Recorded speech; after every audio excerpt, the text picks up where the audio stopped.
Hey, what's up, guys?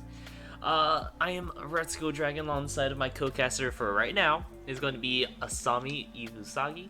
We're just going to be casting these first few games here of the Mingos versus MG Dome, or Glacial Mingos versus MG Dome.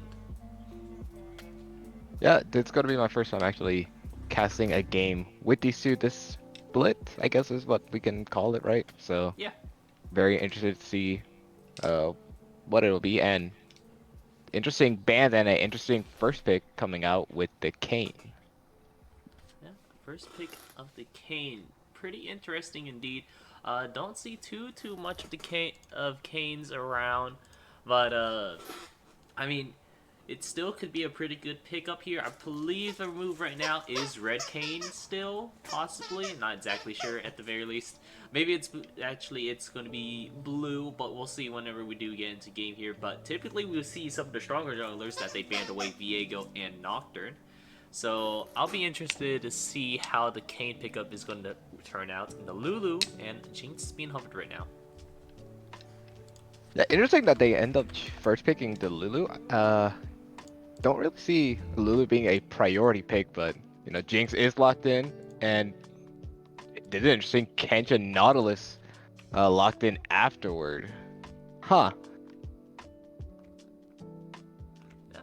Kench What and Nautilus. So I'm assuming this is going to be a Tom Kench top lane with Nautilus as the support as well. Interesting pickups. But maybe this is going to be a little bit of the Mingos fashion where we just throw game one and then reverse sweep them for this series here. But the Shen, in any case, is going to be picked up by MG Dome as well. Going to be pretty useful having those global ultis. But in any case here, we'll still be looking out for maybe Mingos is going to round out their comp at the last two picks. But currently, it's pretty tanky sort of front line that we're seeing. Yeah, and I wonder if now MG Dome is just gonna ban out the ADC, just prioritize that. We do see Irelia being banned away on Glacial Mingo's side, so don't want to deal with a mid lane Irelia, potentially. Yeah, the new Aurelia changes has definitely made her a pretty strong component into the game. Her early game isn't as weak as we thought it would be, and her late game is just as strong as we thought it would be. So just going to go ahead and ban that away alongside the Kazakhs, but from NG Dome, they're going to be banning away Xayah and Vel'Koz as well. Interesting that they ban away the Vel'Koz, so what I imagine is that they want someone who can probably go ahead and roam to lanes maybe faster, and not have to worry about their own wave being pushed in as hard. And well, Akali is definitely someone that is going to be able to roam faster and Morgana. Uh, Alright, so Morgana mid lane pickup here to counteract for the Akali. Interesting one because you have pretty fast wave clear as the Morgana, so I'm interested to see that. Maybe I'm also wrong. It could be a Nautilus in the mid lane as well, but we haven't seen that in a fat minute. So I would be a little bit more, it would be a little bit more in line to see the Morgana in the mid lane with Callista and Nautilus in the bot lane. But in any case, here is a pretty interesting team comp that Mingos has. They have a lot of front line. They have some pretty good source of CC, but damage-wise, they are lacking a little bit with while MG Dome is going to be locking in the Kindred as their last pick. yeah, and honestly, as you said, the Nautilus mid lane, that's not something that I would object to, because then you can at least keep your Callista safe if you have the Morgana down there.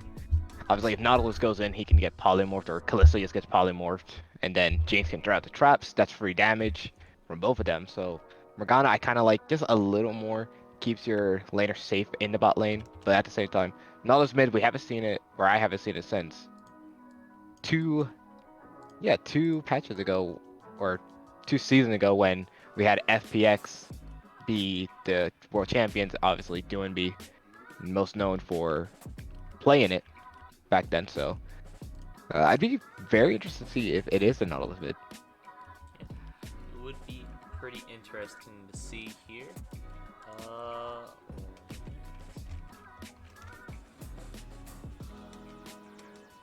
but yeah, But these some interesting picks. So wait, what do you think about the team comps for MG Dome and Mingos, Glacial Mingos?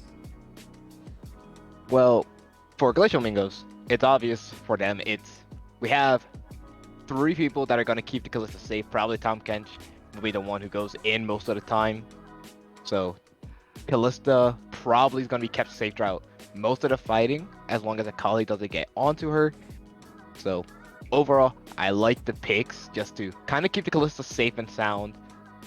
Because if you're not able to do that, Kallista's kind of just pointless at that point in time. You have no other damage dealer other than, the Kayn or the Morgana. And if you don't really have everything going your way at that point in time, and immediately becomes an issue because Callista falls, then you're relying mainly on the Kayn. And if Kayn is unable to kill the Jinx or, maybe even a Kali or Kindred, that is when big issues start to arise. So very curious if Glacial Mingles can actually keep Callista safe and keep Kayn uh, positive and ahead. Yeah, we'll have to see. Uh, I mean, Kane's also pretty strong when it comes to the late game. I mean, even at later parts of the game, even if he doesn't get form early, he gets more orbs the later on it is into the game. So maybe prioritizing some fights early doesn't even matter either. But yeah, we'll just have to see how it's going to go so far with all of these team comps. I mean, yeah, it's definitely an interesting one that the Glacial Mingos has opted in for themselves, but I'll still be pretty interested to see how they're gonna pilot this. It's not necessarily the most traditional thing we've seen, but at the same time, being traditional isn't necessarily what wins you games all the time. I mean, we just maybe 2 days ago, I think we had the Lamppost game versus AOECC, and then AOECC drafted a very mid-game sort of comp where they just overwhelm you with all their power spikes hitting you around the same time. So, and it worked out really well. So maybe this is another one of those non-traditional types of team comps, but it just could work out very well as well.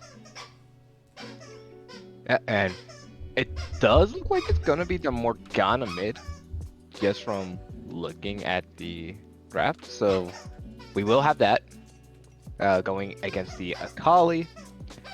Now my main question is it going to be Morgana taking TP or is it going to be Morgana taking Ignite?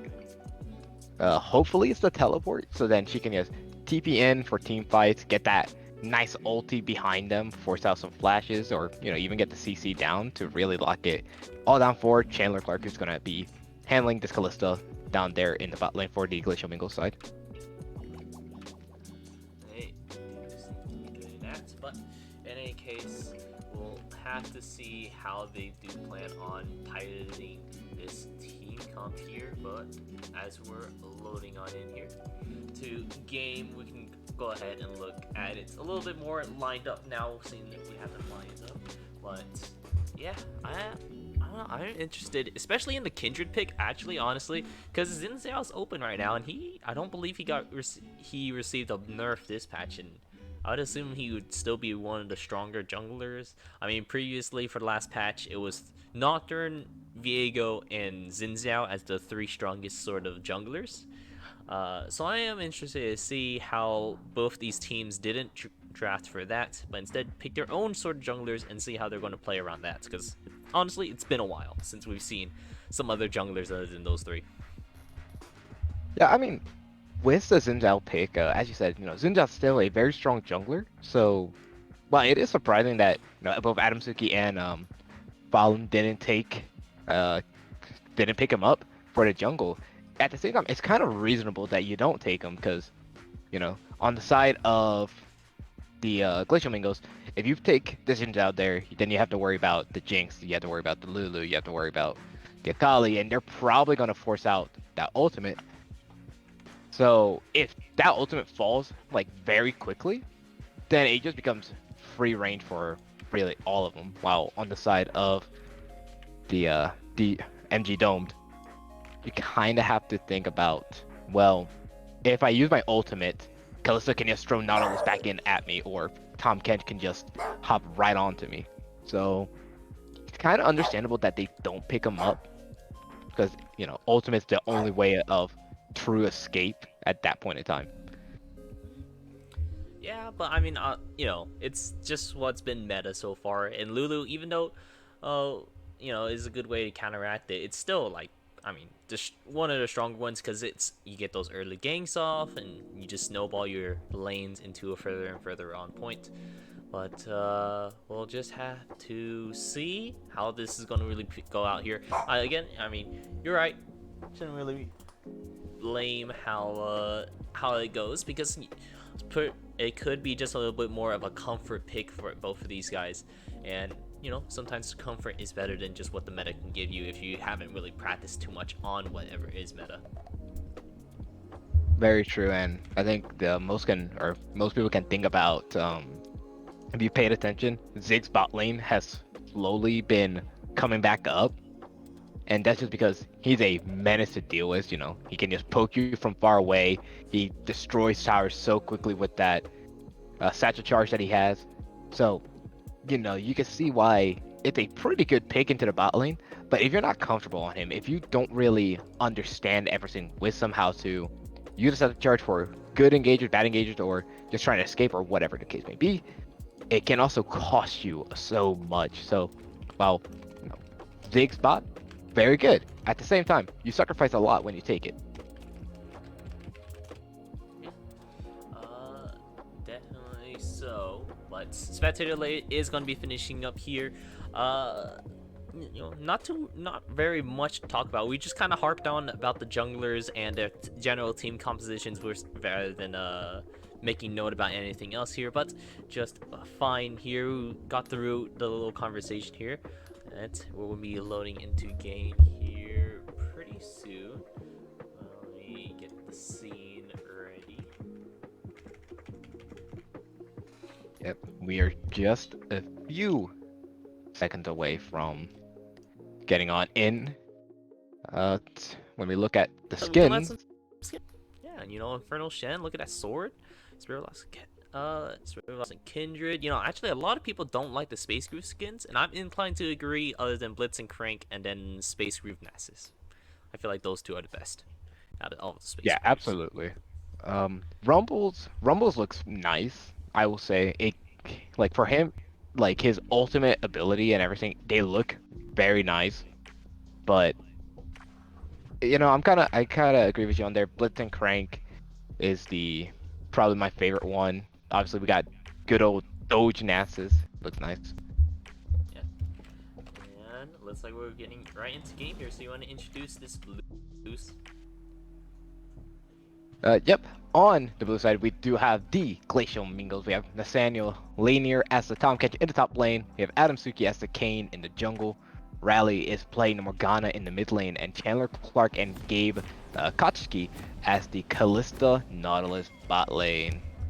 While over for the MG Domes, we're seeing Dobbin in the top lane playing the Shen, Fallen in the jungle playing the Kindred, mid lane we got Took It Personally playing the Kali, and then for the bot lanes we have Flying Squirrel and Sokarch playing the Jinx and Lulu.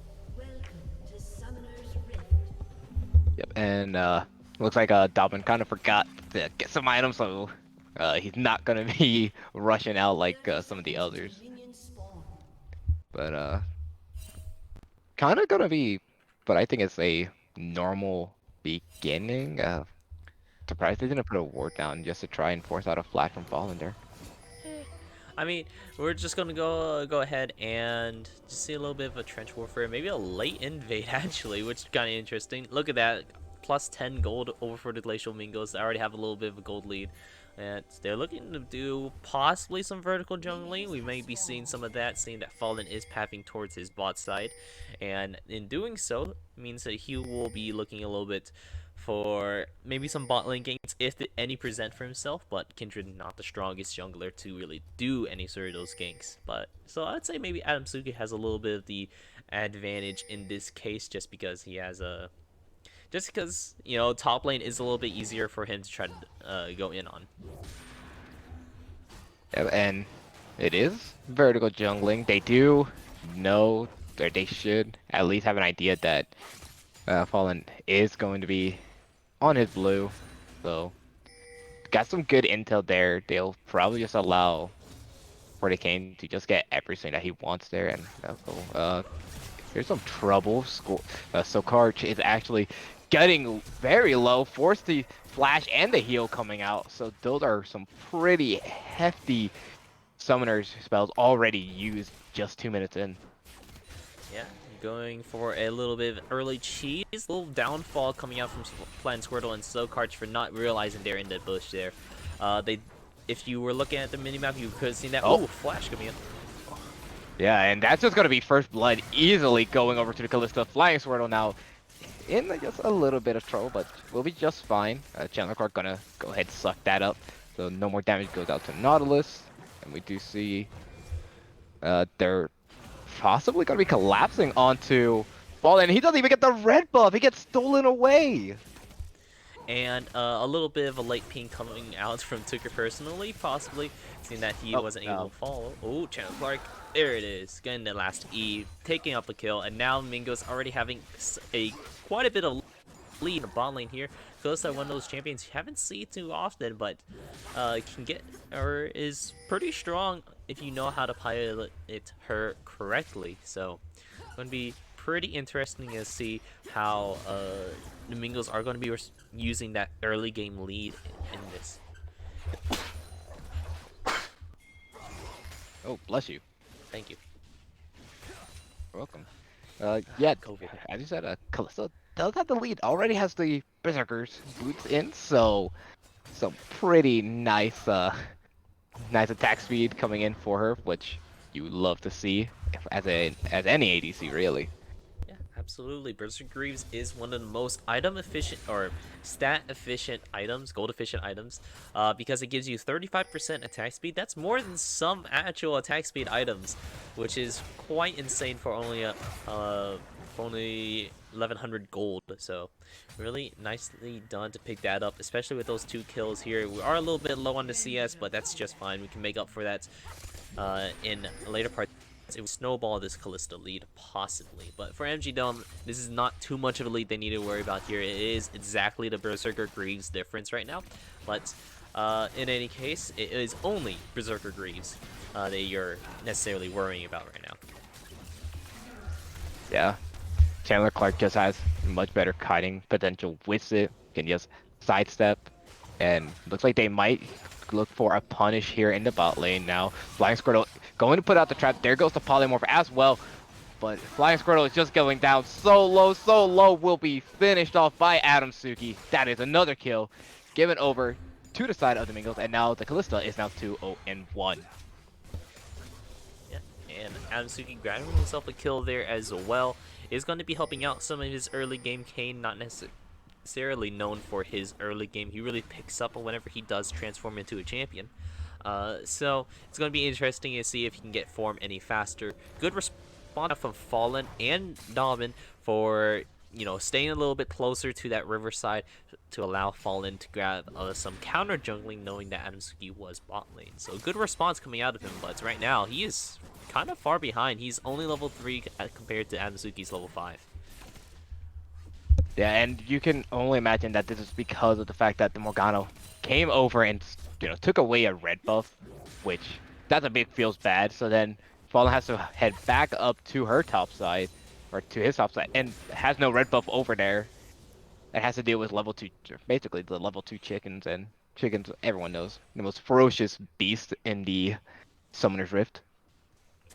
Yeah, definitely does hurt if you're not well equipped to deal with them. So Fallen definitely having some issues in this early parts of the game, but is going to be opting in for the boots himself as well, trying to make sure that he has a little something to look forward to, getting some efficiency out of his goal. So then it will be maybe a little bit easier, maybe better farm up, and possibly get some good roams off as well. Yes, general trading coming out all around here. Suki doing a good job at denying some of these camps or some of these marks as well from Kindred. So really nicely done. Dragon has already spawned up here. It's going to be a Mountain Drake, so I'll be interested in who's going to be prioritizing that first, because it looks like it's going to be MG domed. Yeah, and immediately the pings did come out, and you could tell they knew exactly that Fallen was making their way over, or yeah, making their way over. So they just say, all right, we are fine with giving up this first dragon. That's not the biggest issue for us. So overall, they're fine with it. They still have the Kindred down 2 levels, which is very detrimental since now Kayn is 6, has the ultimate, doesn't have to worry about flashing onto anyone to really pick up a kill if you're looking for like a Jinx. We didn't talk too much about it, but we do see that Kayn did opt in for the Conqueror alongside with the Iron Spiked Witch. He's going on for her. Yeah, Fallen going to be in some trouble. Does force out the ultimate from the Shen, and that is going to be an easy pickup. But they invest the Stand United, so they will pick it up. No one falls for Empty Dome, so a good response overall by really the entirety of their team. Yeah, good response, but it did cost him 2 ultis to get just the Adamsuki, who did use his ulti in that engage, so, maybe it's pretty worth if you consider that you're canceling out the 2 ultis alongside of kill out of that, but Stand United is down, so if we're looking for a big roam, it will not have Dobbin using his Stand United to get in there, but he does still have TP in order to try to do that. We'll just have to see how it will turn out here. Ooh, a little bit of sneak from Nathaniel. Yeah, I mean, Nathaniel Laner can just poke him down. Not really too worried. I don't think he knows that the Kindred is in the area, so he's still playing pretty aggressive. And, well, speaking of aggressive, they're going tower diving here in the bot lane. Gabe Koshki going to be saved using the Ren, and that's going to be an easy kill there. Taking up the tower as well. No one falls on the bot side, and once again, they get nothing on the top side either, as Nathaniel plays it safe and will be just fine. Oh, well, Caster's Curse, my apologies. They will pick up 1 kill. Well, I guess the fight does not stop Fallen. Just going to eat him up, take him out. Nathaniel getting a solo kill onto the Kindred. Alright. Quite a few things happened in that engage there. First, had Chandler Clark pick up a kill on that end. Nathaniel Laner also still looking for more fighting. Oh my goodness. Yeah, the fight does not stop. He flashes straight onto him, gets the stun. No, he's not going to. I thought he would have just continued to auto him, just try and take him out, but too low, under tower, a little too difficult. Yeah, and Akali's missing now. He should know that maybe he has some trouble here. There's a TP, and now he definitely knows. And that should be the easy kill there. That will be the ultimate being used, so they don't have to worry about perfect execution. And speaking of an execution, they're going to execute Flying Squirtle. He doesn't go out. The Polymorph is perfect. They're actually going to turn it on his head. Flying Squirtle gonna flash the mastery. Might as well. You earned it. You get 1 kill. You get the 2 kills of Adamsuki. Gonna go ahead and dive on in. Ultimate is gonna be used there. Flying Squirtle probably gonna fall here. That is gonna be 1. But that's overall just a 1-for-3 trade. And that is what you would like to see if you are MG domed. Yeah, a little bit of a misplay coming out of Chandler Clark there, not having his E available whenever he did come out of Polymorph. It would have killed Flying Squirtle, but he didn't use it, so he was going to be falling for that. Same with Gabe Kochiki paying for his sins, and then Amzuki trying to clean up a little bit, trying to get something out of that at the very least. And he will be dying as well, so going to be evening out some of that gold lead that they had because they just gave away 3 kills, but nonetheless, it is going to be just that. And no jet is going to be secured off of that as well, so no need to worry. We have the Ocean Drake spawning up here in about 50 more seconds. We'll see which team is going to prioritize that. In any case, possibly bot lane, possibly the mid, shot some of their lanes, but we'll have to see how it goes. Yeah, and I just want to imagine, like, would that have happened if Gabe just goes straight on for the kill? Because you can tell Gabe wanted to give the kill over to Chandler Clark, which, you know, is the right thing that you want to do if you are the support. But at the same time, you gotta kind of have the situational awareness there to just be like, all right, do I risk it of Chandler dying here since he's polymorphed and just taking free damage from Flying Squirtle? Or do I just go ahead and say it's just better to save it? And, well, it took it personally. Going to get the perfect execution out. He takes out 1. He'll be just fine. The center laner trying to escape, but so much damage. The Glacial will not do anything. They'll get out just fine. No one dies on the side of NG Domed, and that's just 2 kills. Kind of just well played there. Yep. It's going real well, but now in the bot lane. Yeah, back to the bot lane once more. Polymorph has not come out. Now it's out. Here comes the teleport from Rally. They're going to pick up 1 kill, but at the end of the life, he takes out another. Now they're looking for a kill onto Dobbin, but oh, the taunt or the root misses Dobbin. So much spears, but it means nothing if it's not pulled out. So they should be able to get out just fine. Yeah, they'll be just fine, and they take out 2 for just 1, which is, again, just a bad trade overall for Glacial Mingos. Mingos not having the best of times right now. Colin?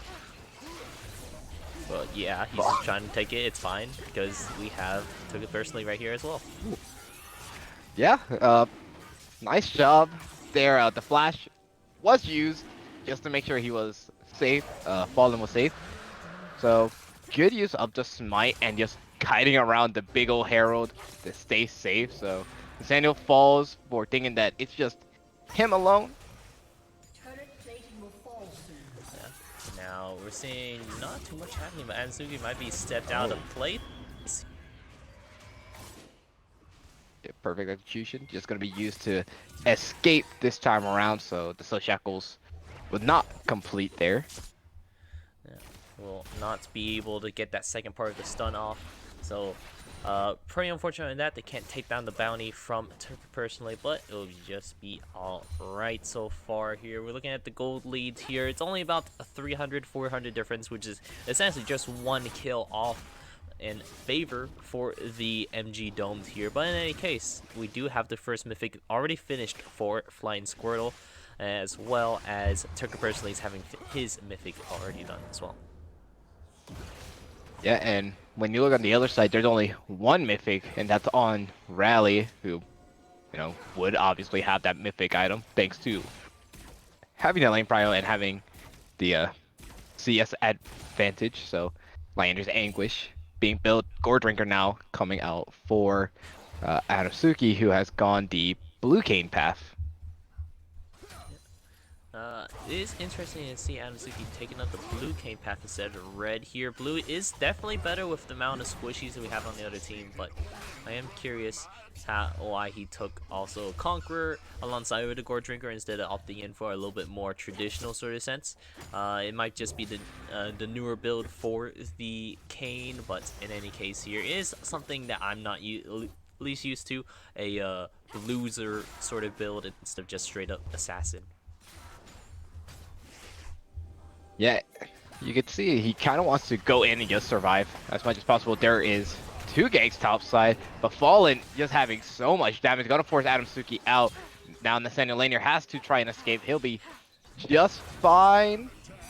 Yep, and Fallen having to use the ultimate there to stay safe, but there's one ulti, they'll take out one, looking for another onto Dobbin, but Dobbin, he's a tank, he doesn't die that easily, and Rally is right here as well to try and at least rally up another kill. Gets the stun, actually, that's a shutdown, so now two shutdowns go over to Nathaniel and to Rally. While on the bot side we have Gabe Kashi almost dying there, so that is both the Wild Growth and the Super Mega Death Rocket being used, and they're gonna pick up one kill. Gabe Koshiki picks it up himself for grabbing such an excellent hook, and they'll be, well, I guess they'll lose just a teleport there in the end. So really well played down there in the bot lane. Well played indeed. Fine Squirtle being a little too big for his vicious. He needs to be careful because they had still a Nautilus with a lot of CC, a Callista with a fully built what's it called, Wit's End. So still need to be wary about those items at the very least. Still a lot of damage. Not a mythic item, but I mean essentially it's about the same considering that the mythic gets their biggest points of the game or you start getting more value out of your mythics after you build your first legendary. Fallen gonna have to call the reinforcements. The Stand United comes out. Dobbin trying to do something here, but instead he's going to be taken out by Nathaniel Lanier. That is one easy kill. Now they're going straight onto Dobbin. Dobbin has no one to really help him out here. That is another one. Well, there goes an extra target, and Nathaniel just going to take it up. They're going to pick up an extra kill, give it a double kill to Rally, and Adamsuki will be just okay with the heal. Heal is going to be burned right there to finish it off, so it's going to be nice and safe, and suddenly the gold lead is looking a lot in favor towards Glacial Mingos. They took down all the bounties, almost all the bounties from over the side of MG Dome. The only one that they didn't really claim the bounty that yet on was Turk personally, but that's just because now Rally is ahead of Tucker personally, so he no longer needs a bounty, but Rally does. So looking at 5k, nearly 5k over in favor for the Mingos. That's an item plus some change. We're talking about like a BF sword or perhaps a noon quiver worth of gold is the difference alongside of a full item. So it's going to be looking pretty well off for themselves, I gotta say. Yeah, and you just have to imagine, it's kind of just small mishaps or small play calls on the side of MG Domed. They go bot side, there's a small skirmish between Chandler and Fallen. Then, Chandler feels confident because Adamsuki's there, so they're just fine. Nathaniel's coming from the rear. They have no clue about that. So, while Nathaniel's coming over, Dobbin is using the Stand United to try and keep his ally safe, but overall, they just can't really do all of that thanks to just the amount of beakiness and strength that is already all over them. And well, Nathaniel Lanier, gonna have to escape. He'll be just fine. Dobbin could get this taunt off, but no, Cedric is gonna back away. Well, I took it personally.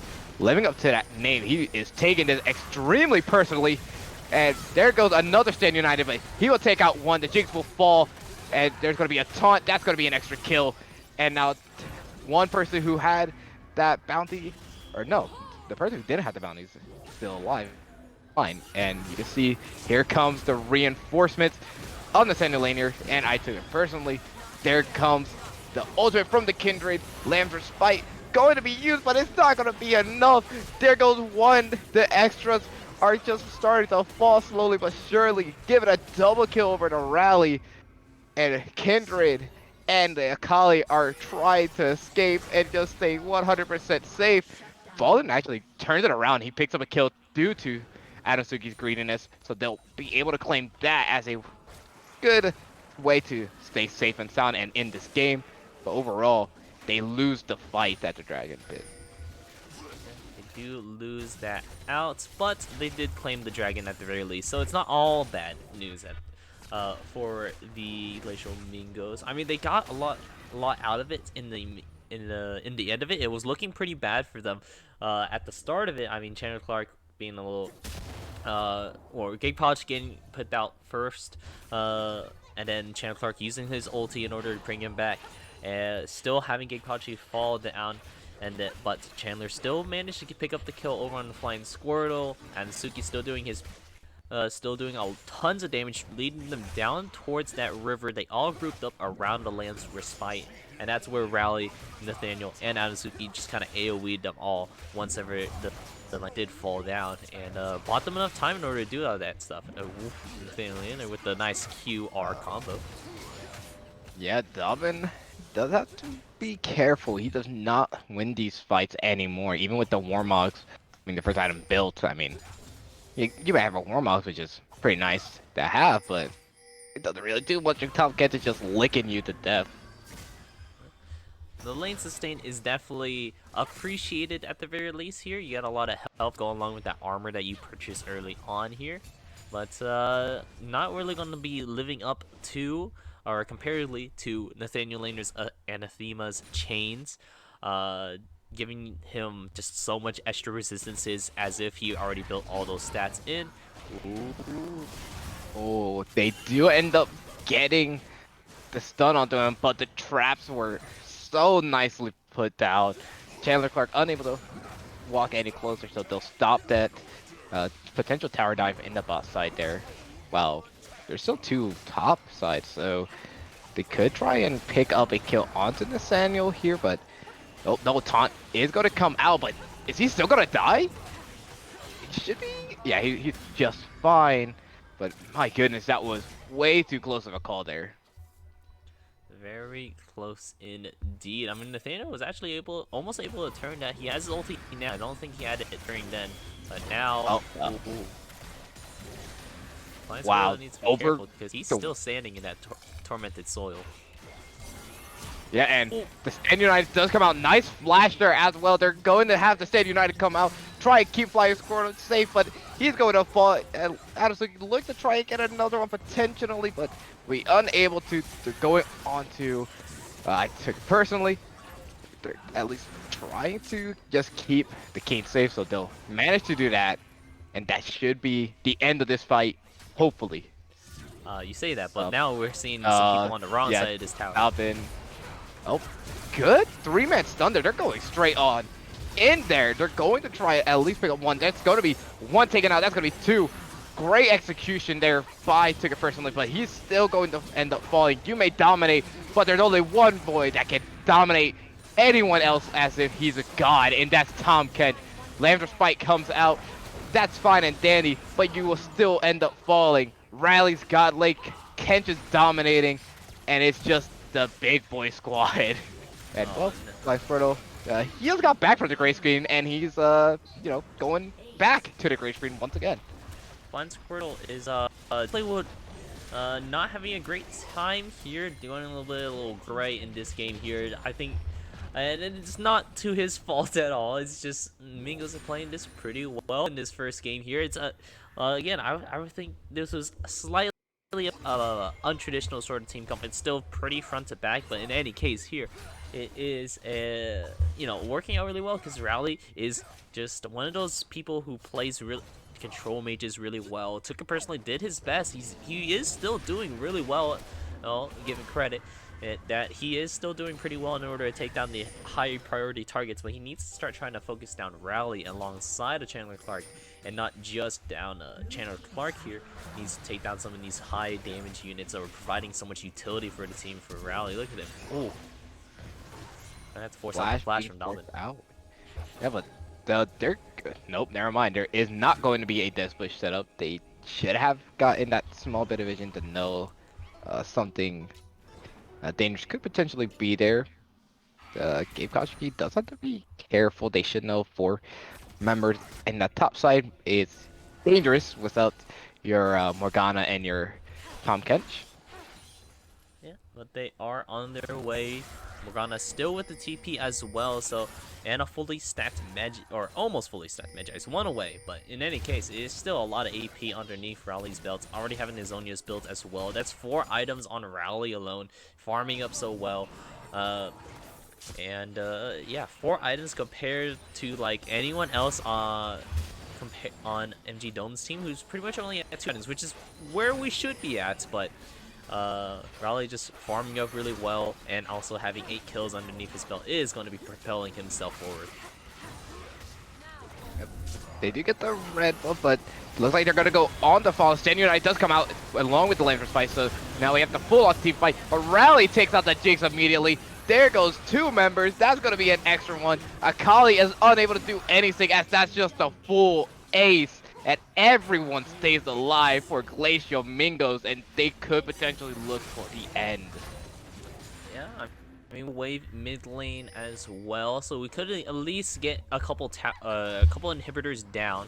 I don't believe we can go for the end here because we do have Flying Squirtle and Slowcarch coming up soon. But you know, maybe I shouldn't also underestimate this team as well. They're maybe looking for one Nexus tower. Everyone is going to be trying to spawn up here soon, but we'll have to see if they are actually able to finish up the game here. It does look like they are able to.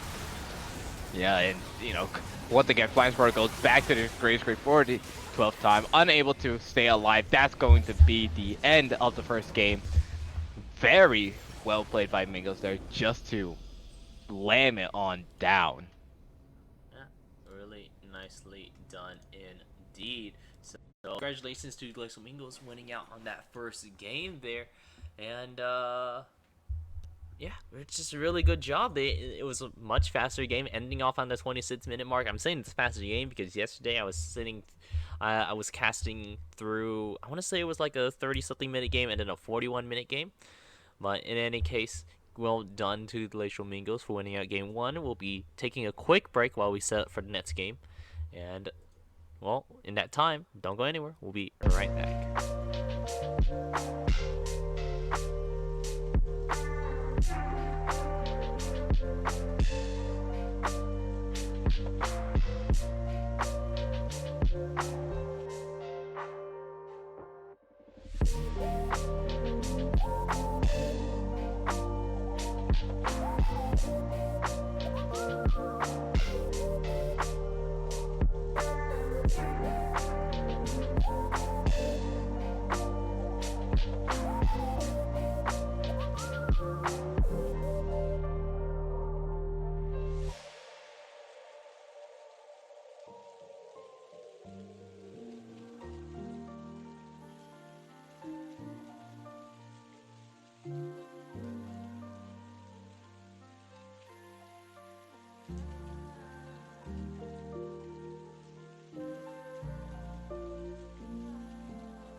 Hey, what's up, guys? We're back for game two. We just saw the Glacial Mingos take down MG Dome with their a little bit of an unusual comp, and they're actually going to ban away Kane on their own end, which is funny because they were the ones playing Kane, and I believe Adamsugi is the one that typically plays Viego as well. So kind of funny that they're the ones that are going to be banning away these two. But anyways, I'm Redsko Dragon alongside with my two co-casters this time around. We have Asami Kirito and Prince.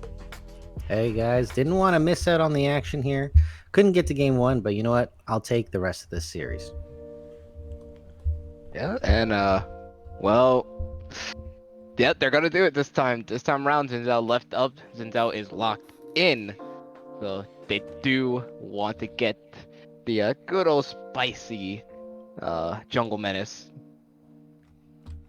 Yeah, he's pretty much a terror on the Rift right now. He's got a lot of priority, a lot of early game damage, and his ganks have recently got buffed since that change. So Zinzao looking pretty strong on the Rift, but Nocturne not a slouch either. You can flex pick Nocturne unlike Zinzao, but it looks like the set pick's gonna rule that out pretty quickly, guys. Yeah. My bad. Go ahead. Set. Set could be locked in. They're still hovering. It seems like they're discussing it, and they will. So, wonder if this is gonna end up being the well. With Karma locked in, I kind of think this might be set top Jungle Nocturne and mid lane Karma. What do you guys think about that?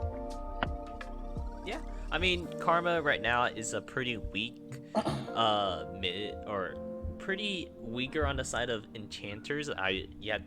Seraphine to really blame for that, since she's the one that kind of kills it out. Lulu still mates it out because the polymorph and the wild growth is just way too strong. But Karma in the support role is a little bit on the weaker side, but hey, I mean, they surprised us with game one. I wouldn't be surprised they showed us some pretty good gameplay out of that one. And then, yeah, of course, Nothing going in the jungle just because he's one of the top 3 junglers right now. Yeah, I do think Karma's probably got the best poke out of all of those in the lane phase. And, she usually likes to be joined by her partner, Ezreal. So we'll see if they pick up the Ezreal. That does lock you into a poke comp here. And smart ban away from the Kog'Maw. Definitely don't want to jugger Cog into your team comp right here. That would be annoying. Absolutely. Yeah, having Lulu already up there kind of signifies Kog'Maw Lulu could become a thing, and that's something you don't want to do. And my goodness, the amount of ADCs that were just banned away kind of just limits what they can really lock in down there in that bot lane. So now we have Kai'Sa, Ezreal's still Ezreal, up, yeah. Jhin, and potentially Lucian as well. Oh, are they going to try to steal the Ezreal here instead of pick something that synergizes with Lulu very well? It looks like they are going to do that to prevent the synergy.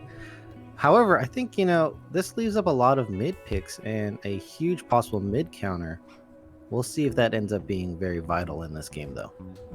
Yeah, it is something to be on the lookout for. Mingos themselves, I mean, like we said, Karma potentially could have just been mid laner and then just picking out their bot lane entirely out here, since they see the enemy bot lane Kai'Sa is going to be picked up for this one, and then we'll see for sure. Okay, never mind, we're not going to know for sure because it still could be Morgana mid. So they have interesting possible flexes here, guys. I'm not saying set mid's possible or is going to happen, but it is possible. That would be interesting to have a Karma top set mid Morgana support here. I don't think it's going to happen, but maybe. Dude, imagine the amount of spikes that it would be, though. Karma top, set, mid, and then you have to deal with Kai'Sa, Morgana, bot lane. That just sounds gross to just imagine. But I guess they have something gross on the other side as well, as they lock in the Lucian mid lane. So, overall, both teams drafting some, I guess really just interesting picks overall. Is that fair to say? I guess so. I think Mingos has kind of drafted themselves in a low AP damage corner here, and also I think Lucian is going to do well into Morgana all day in lane here. A little different with Karma, but I think Lucian can handle both of them just fine. So I think Lucian being a pretty good pick here. Gwen's going to pick up the slack on the magic damage, and MG Daunt, they look like they have a pretty good comp right now. Ezreal, without standing Ezreal. I think Ezreal's kind of weird, but everything else pretty good. Yeah, very true, very true. It does look a little bit weird here. Asami, what do you think about NG Dome taking away the Ezreal pickup here? Instead, they could have potentially just banned away the Ezreal and be like, what if we just take the Tristana instead? Which I feel like would just work a lot better with Lulu. What do you think about this?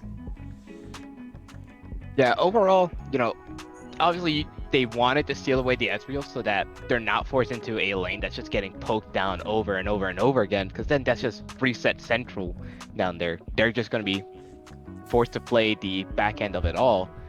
But at the same time, when you have the Ezreal locked in, and really the only thing you're going to be giving to the Ezreal is a speed boost, I guess a small polymorph as well.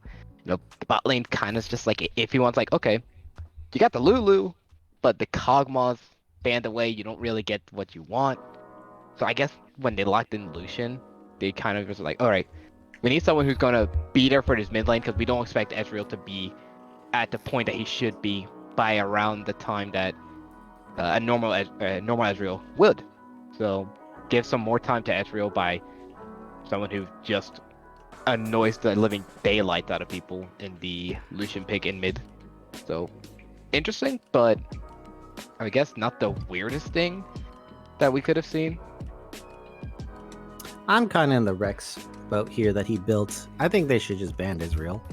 And I Yeah, think Callista pick's kind of a bit of a troll. I don't think Callista. I mean, I guess unless you think it's Callista set in the bot lane, but Tristana is probably the pick you wanted right after Kog'Maw and Vayne.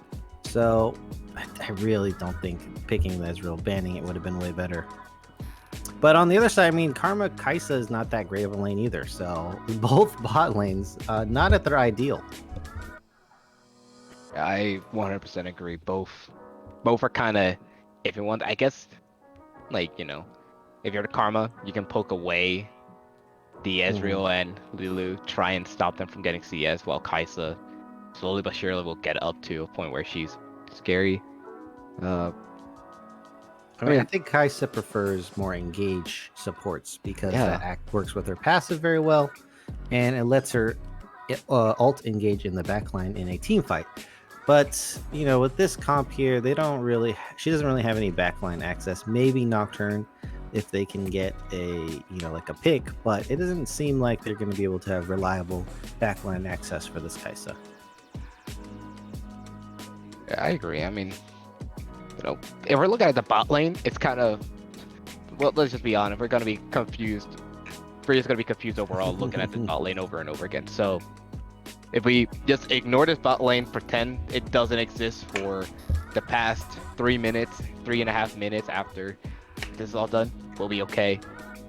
There is another thing I want to talk about because I have not seen, in the games that I have played recently, I have not seen Gwen versus Seth. So, kind of hoping, do you guys have any kind of information about what you think about Seth and Gwen? Jeez, I haven't Yeah, I personally seen the matchup. What about you, Crims? Have you seen the matchup? I've seen the matchup just only a handful of times. Gwen's going to do pretty good into most melees. She has great auto attacking. Did recently get nerfed, so I haven't seen that change. So we'll see if that matters. But Gwen's got high mobility, which usually doesn't bode well for Set's Haymaker, which is a lot of damage in his kit.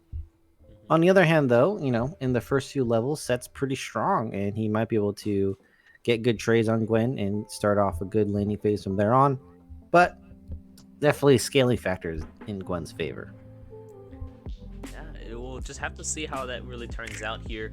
Uh, for those who don't know, Gwen did get a pretty substantial early game nerf where her E, what you normally level first, got essentially cut in half for how much attack speed it gives you level 1. So going from 40% to 20%, pretty huge. Honestly, considering how well your early game trading was with that E, but now Set, I would be 10 to I'll be inclined to agree that Set early game versus Gwen is definitely going to be a lot stronger now, especially because he has some CC in his kit to really put Gwen where he wants her, wants them, uh, Yeah. and then do the hit and then land a pretty huge haymaker. Yeah. Yeah. I mean, I think that something that we haven't talked about yet is how the general teams want to operate here. So for both sides, they have a little bit of everything, which means you're generally not really good at one thing. So, for example, MG over here, they have the Ezreal, which is good poke champion, but Zin, who's a good skirmisher, Lulu's good peeling. So, their team comp not exactly cohesive, but same thing for Mingos on their side as well. They have backline. They have two backline divers, but then they have a poker, a kiter, and then they have the Morgana, who's pretty good at peeling as well. I don't know how well he's going to help out the Kaisa, but we'll have to see in these team fights. But the team how they play out is going to be pretty chaotic in my opinion. I 100% agree with you there. And to be completely honest, you don't need, I guess you don't need a whole lot. I mean, Set, obviously, once he gets in there, if he can get that big haymaker and, and get the face breaker in, like, I guess that's kind of all you need to, finish a match super quick. Obviously, you have two people that can get away so easily. Zinzao can just ultimate away the Set if he does want to engage. So it's kind of a feels bad if you're Nathaniel there, since more than likely everyone could just dash or leap away. But at the same time, if you're able to get some of the ultis out, like Zinzao ultimate and then the culling and wild growth, it'll make it easier for the side of Glacial Mingos. Well, if you look over to the side of MG Domed, kind of just gotta weather the storm. You're gonna get burned down eventually by Rally. You're gonna get poked out by Gabe, and Chandler, I imagine, will be using that W a lot as well as a way to poke. And if they can weather that final fight that they want, maybe get a pick or two, that should ultimately give them the kind of success that they're looking for. Yeah, we only have about 30 more seconds left into this spectator delay, so we talked a lot about what we were thinking about each side respectively, but I mean, I'm still okay. You know, pretty much anyone knows this if you're reading into it. I'm a fan of the Mingos. I'm enjoying it. I really do like Rally. He doesn't talk a lot into the chat, but I really do like Rally because he plays such a really good mid lane for scaling wise. We've seen him a lot on the Nivea that was banned away, so Morgana is the substitute for that. It's still working out really well. He doesn't grab necessarily a lead for himself, but he farms really well, and then once you get to that late game with his power spike, it's very dominating. So I'm looking forward to that, and also, you know, a little, you know, on the flip side, I am also looking forward to MG Dome, how they're going to really respond to that sort of pretty dominating power that Morgana brings, or at least Rally brings on that Morgana. We are seeing some pretty usual sort of runes here, nothing too out of the ordinary for anyone. And here we are into first game. You guys want to introduce these teams for us? Crims, which side would you like? Would you like Glacial Mingos, or would you like MG Domed? You mean, oh, we have a pause here, but I guess that gives us time to introduce them. I'll take MG Domed. Go ahead and start it up, Hassan. All right. Okay, all right. For Before Glacial wait, Mingos. before we start, I do want to say it's domed, not domed. I know No, we have MG a lot. Domed. I know we have a lot of I know we have a lot of Fast and Furious memes right now, but I really want to let you know that it's domed, not domed. But don't you know it's MG not family. MG family. That's too Immediately the strong. same That's joke. too strong. All right, go ahead. I think Chad agrees with us. It is domed. But on the side of the Glacial Mingos, we do have Nathaniel Lanier as the set in the top lane. We got Adam Suki as the Nocturne in the jungle. Rally is playing the Morgana in the mid lane, and Chandler Clark and Gabe Koski will be playing the Kaisa Karma bot lane duo. And for MG Dome, we got Dobbin in the top lane on Gwen. Fallen with the Zins out in the jungle. Took it personally. Lucian in the mid lane. Flying Squirtle and Sokaroch are going to be our bot laners here on the Ezreal and Lulu. And this game is ready to go. 30 seconds in. And we have 5-point start for MG Domed. And we have an interesting invade for the Mingos here. Yeah, we saw this in game one. You weren't here for that, but we saw this in game one where they tried to do a little bit of a later sort of invade here.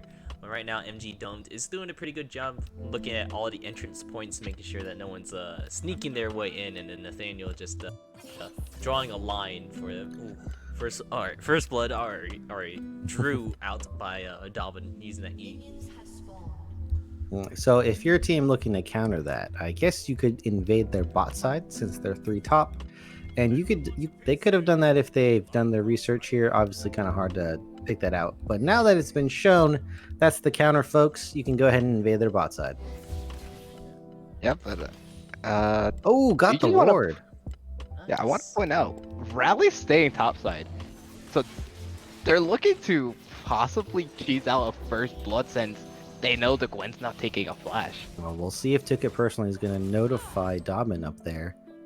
Oh, no idea. No idea. Oh, but I missed! Oh. It was like watching me play Braum. I just miss my first ability every time. I hide in the bush, they're standing still, and I miss anyways. It's okay, Rally. Good try. Gonna have to burn the teeth, though. Yeah. He's going to have to rally himself up after that play. After the family and now okay. this, I gotta leave. Alright, aren't the 3 of us technically family? If we're just thinking about it, we're caster family here. Oh, So I guess caster. MG Dom does kind of make sense, kind of fits. I mean, they're not actually family in the movie. As Fallen is in a terrible position here. Lucky for him, though, he dodged a lot of skill shots on the way out. Looks like he's going to make it out just fine. Ambitious Raptor invade is what I would say. But in any case, don't need to worry about that. Just far, no Did, first blood drawn. Did Fallen think that Nocturne was starting topside? Otherwise, why would you be there? Potentially. I don't know, because we saw Nathaniel Laner in the top side too, so like he wasn't getting heal, and we saw Rally in the top side, so he wasn't getting a leash either. So they must have known that they were bot side. Well, they will just have to chalk it up to balls of steel here. Yeah, he was like, I have the better early game. I can do it. And then he saw other people come there. He's like, I don't have the better early game. I'm leaving. Well, I was Lucian lucky has too. not secured the mid lane prio just yet. I think it will be coming soon, but jumping the gun a little bit there for Fallen. Just a little bit, and I quickly realized I don't have my scoreboard up. So let me pull that up. I believe that was And- the. Is that O? No, yeah, that's O. On the as a keybind. Yeah, as long as you did anything weird with your keybinds. No, I haven't messed with it yet. Hopefully. Fallen trying to do the speed strat there, where you kill red and then you jump over the wall to the Krugs. Did not work out though, unfortunately for him. And no one has gotten the bottom scuttle crab yet. This is a very long-lived scuttle. Fallen would probably presume that the top scuttle's dead already, but he didn't go for his scuttle on the bottom side. As looks like we might have a gank being set up in the mid lane here. Well, simultaneously a gank in the top lane. Who's going to get the kill first? Yeah, here it comes. Fallen Dupe going out for it. He flash. does land the Q or the W, Nathaniel. now into E, followed up by Nathaniel Laner, used the Haymaker, but now Dobbin is just going to be picking up the kill thanks to the Sips. And they're able to get out a flashboard. No burn summon other than, an ignite, but ignite a whole bunch, and well, they could potentially now find another kill. Fallen going up before splash away. Adam Suki going to be taken out by the minions this time. Davin gonna take this fight. He's 100% fine with taking it.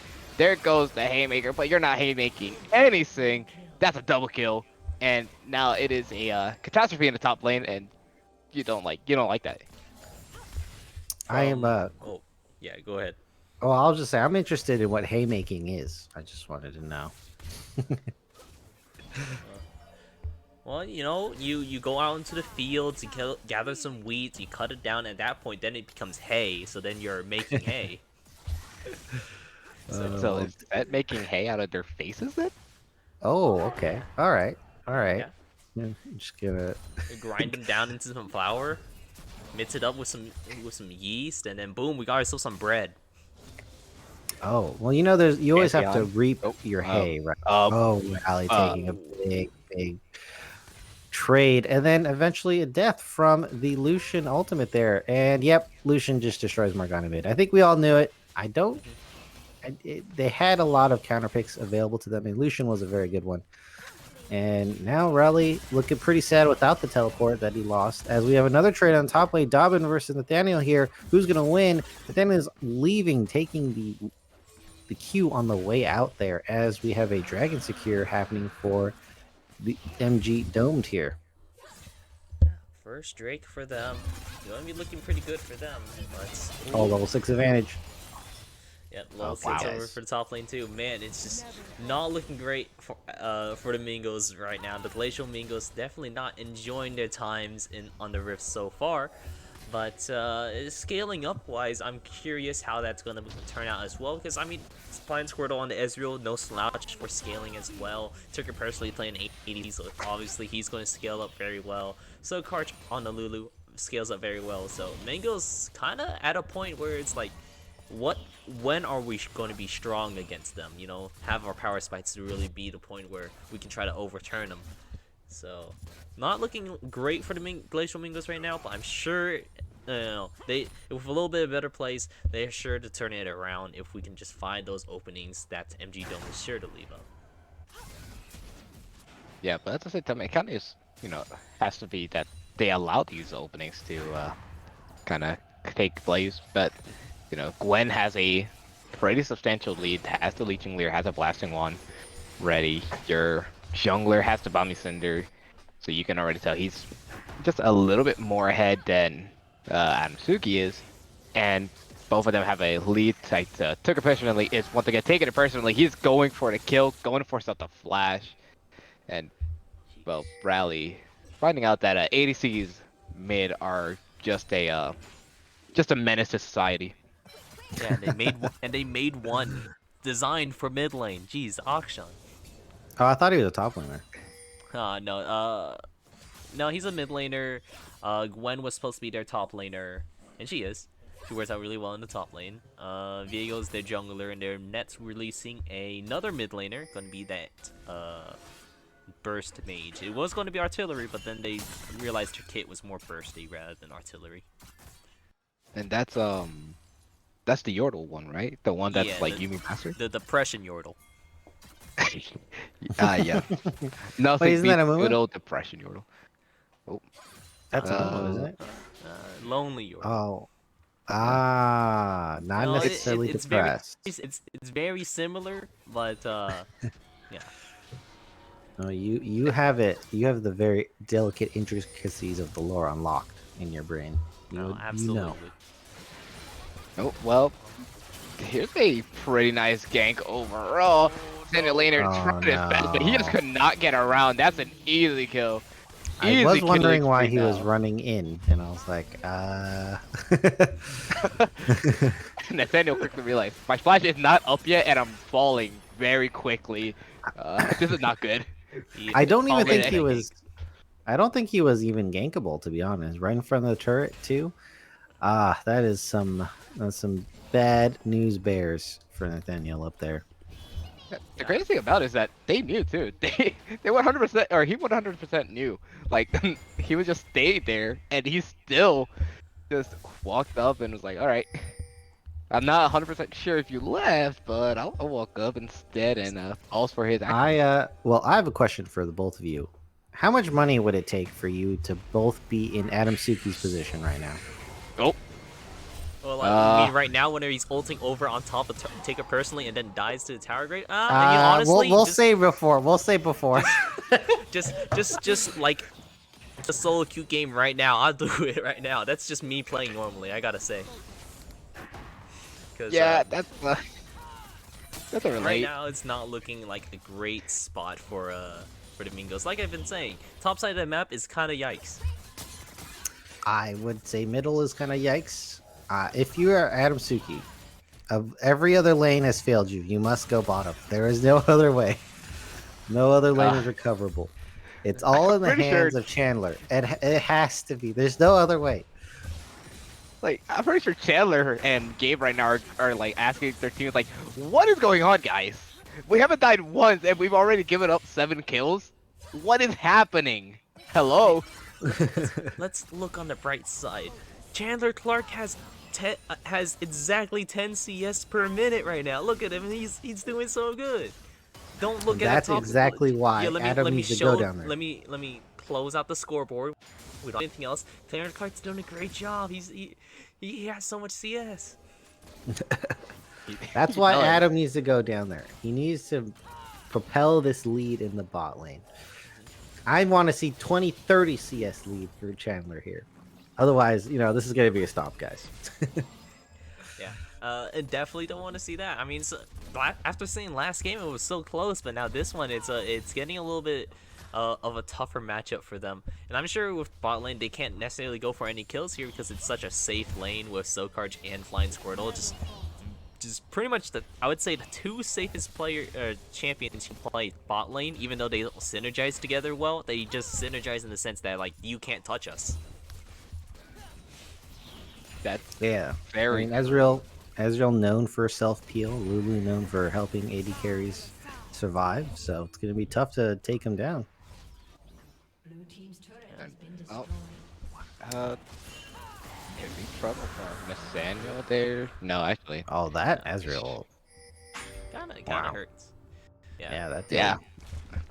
Let's see. I think another reason why we're not going to see Suki in the bot lane, just because Flying Squirtle typically gets his power spike at level 2. This is not the right jungle. Wrong. Wrong side of the rift there, buddy. And Rally even misses. Oh, Another Rally might be dead. binding, but that's big sad. Oh, Is I he? think he's No, he'll be fine. fine. I think Turk Oh. personally used all his Oh. CC. He doesn't have ult either, so like, yeah, he'll be fine. Yeah. oh, Nathaniel gonna challenge this here right on the turret. Interesting. Fallen gonna make his way out from the turret aggro, but they reset it and they're going in again. Dobbin gonna land a massive snip there.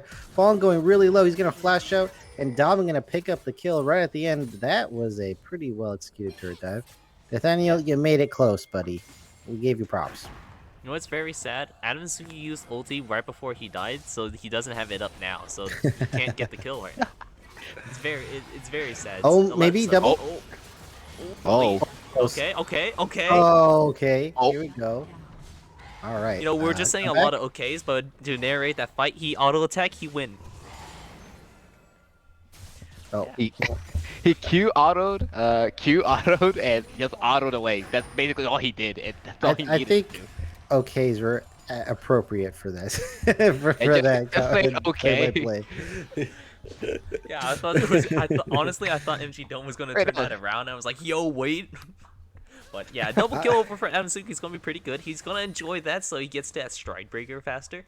Still does a lot of damage. The slow is still very nice for your fear, but I mean, on a team that has 1, 2, 3, I guess 4, if Fallen somehow gets his dash onto a different person, 4 dashes, it's gonna be a little bit hard for him to keep that fear on them. Maybe a little easier for Gwen because it's a short dash, but in any case, a little bit hard for him. Ooh, I noticed Gwen has Boots of Lucidity. Is that a mistake or intentional here? Surely you'd Perhaps. want the magic pen. Yeah, maybe Or maybe attack you're speed. like, yeah, you know, they're thinking is like, my Q does 2 damage. I don't need magic pen, even though the rest of your kit is magic damage, does magic health. We had Ezreal trying to take the farm.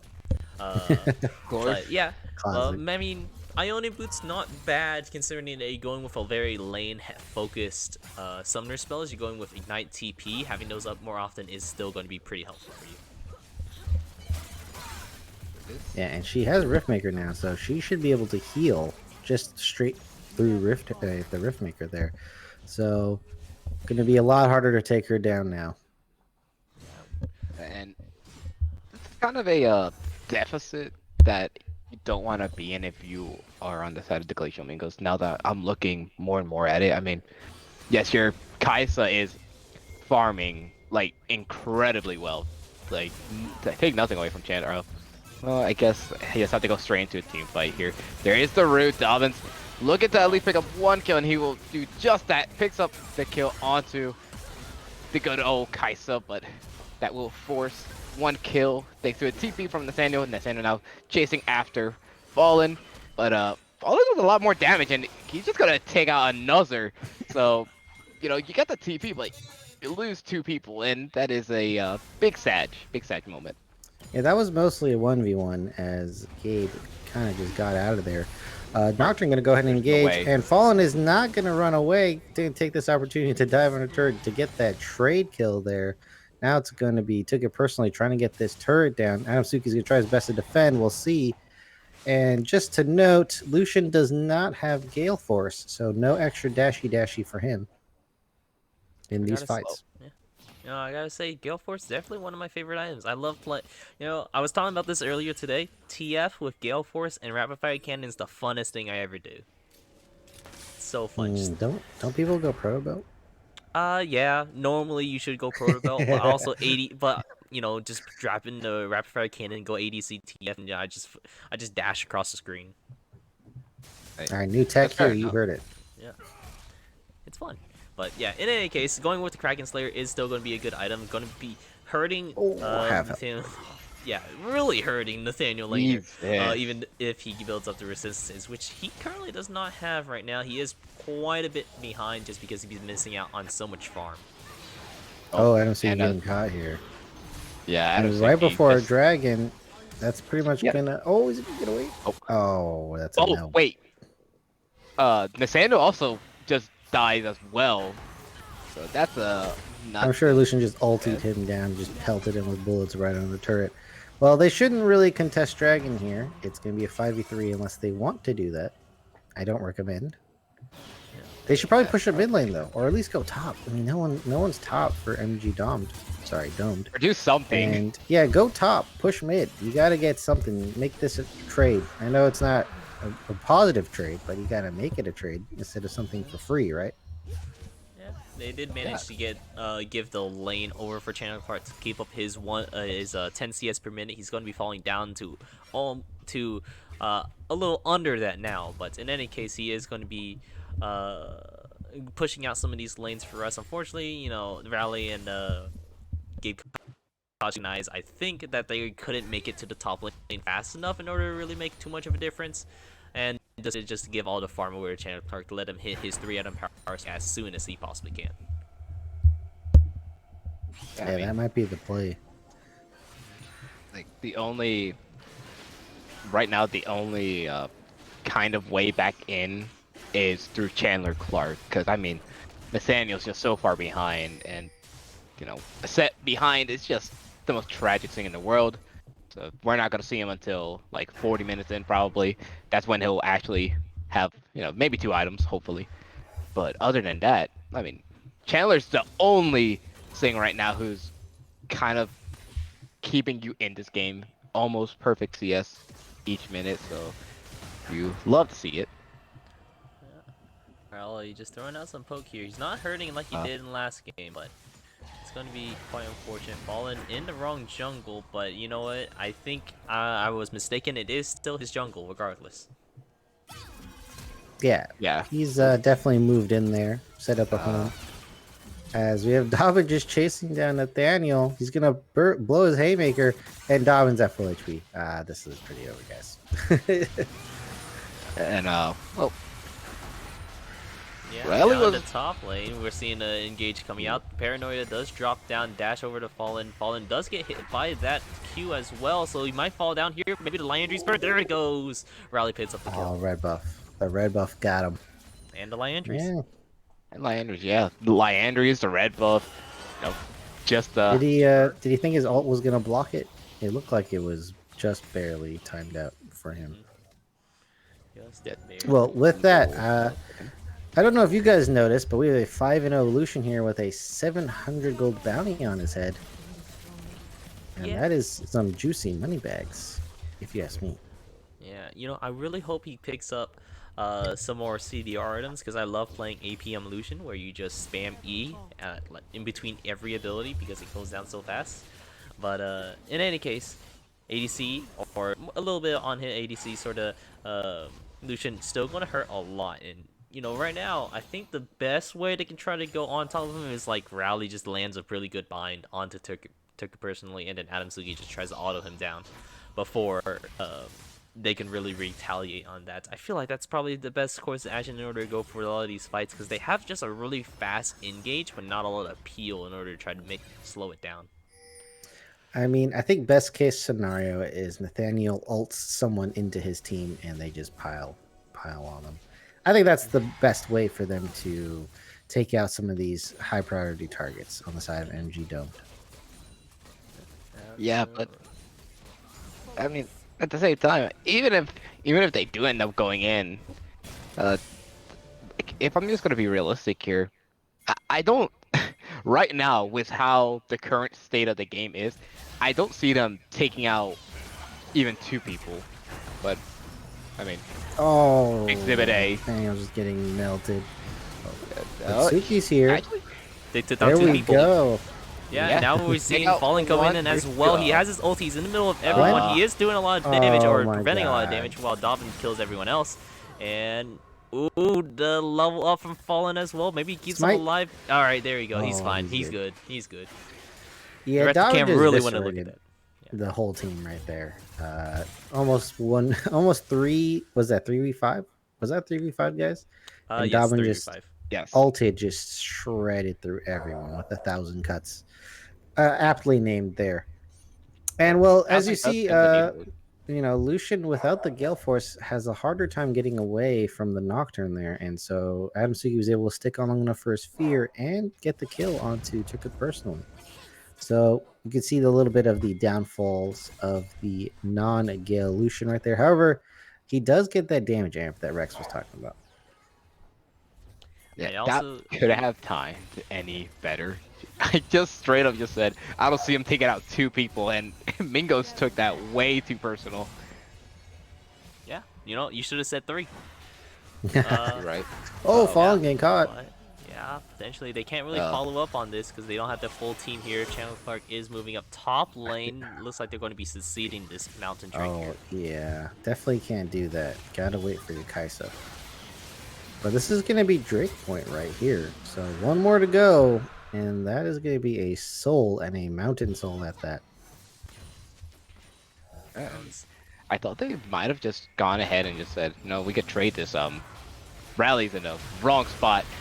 Or is he? That is a great ultimate. Oh! That is such a quick turnaround.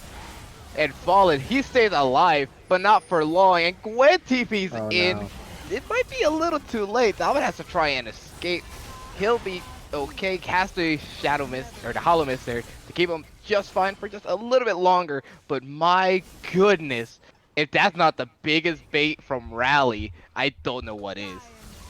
All right, guys. You can't expect me to predict these team fights.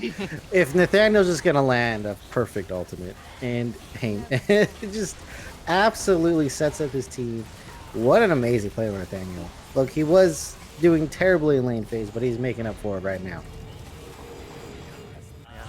yeah. I gotta say that was a pretty good team fight.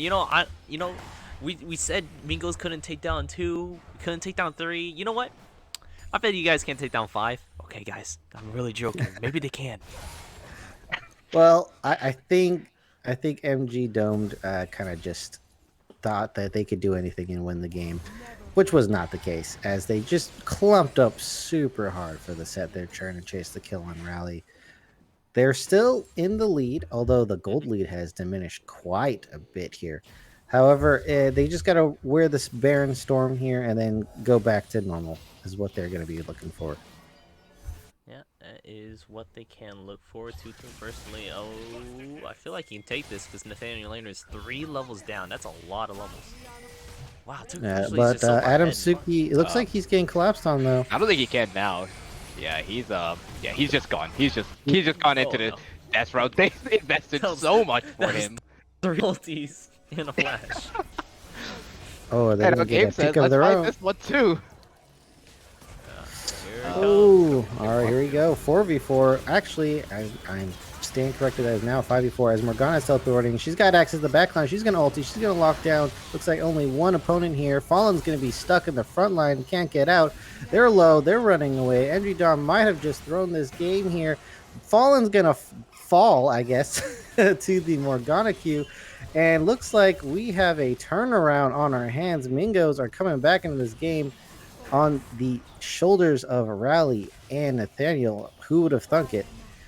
And we have bounties all across the board here, except for the support. Gabe feels bad, but you are doing you're doing work for your team as a support player. They still have to worry about the Drakes though.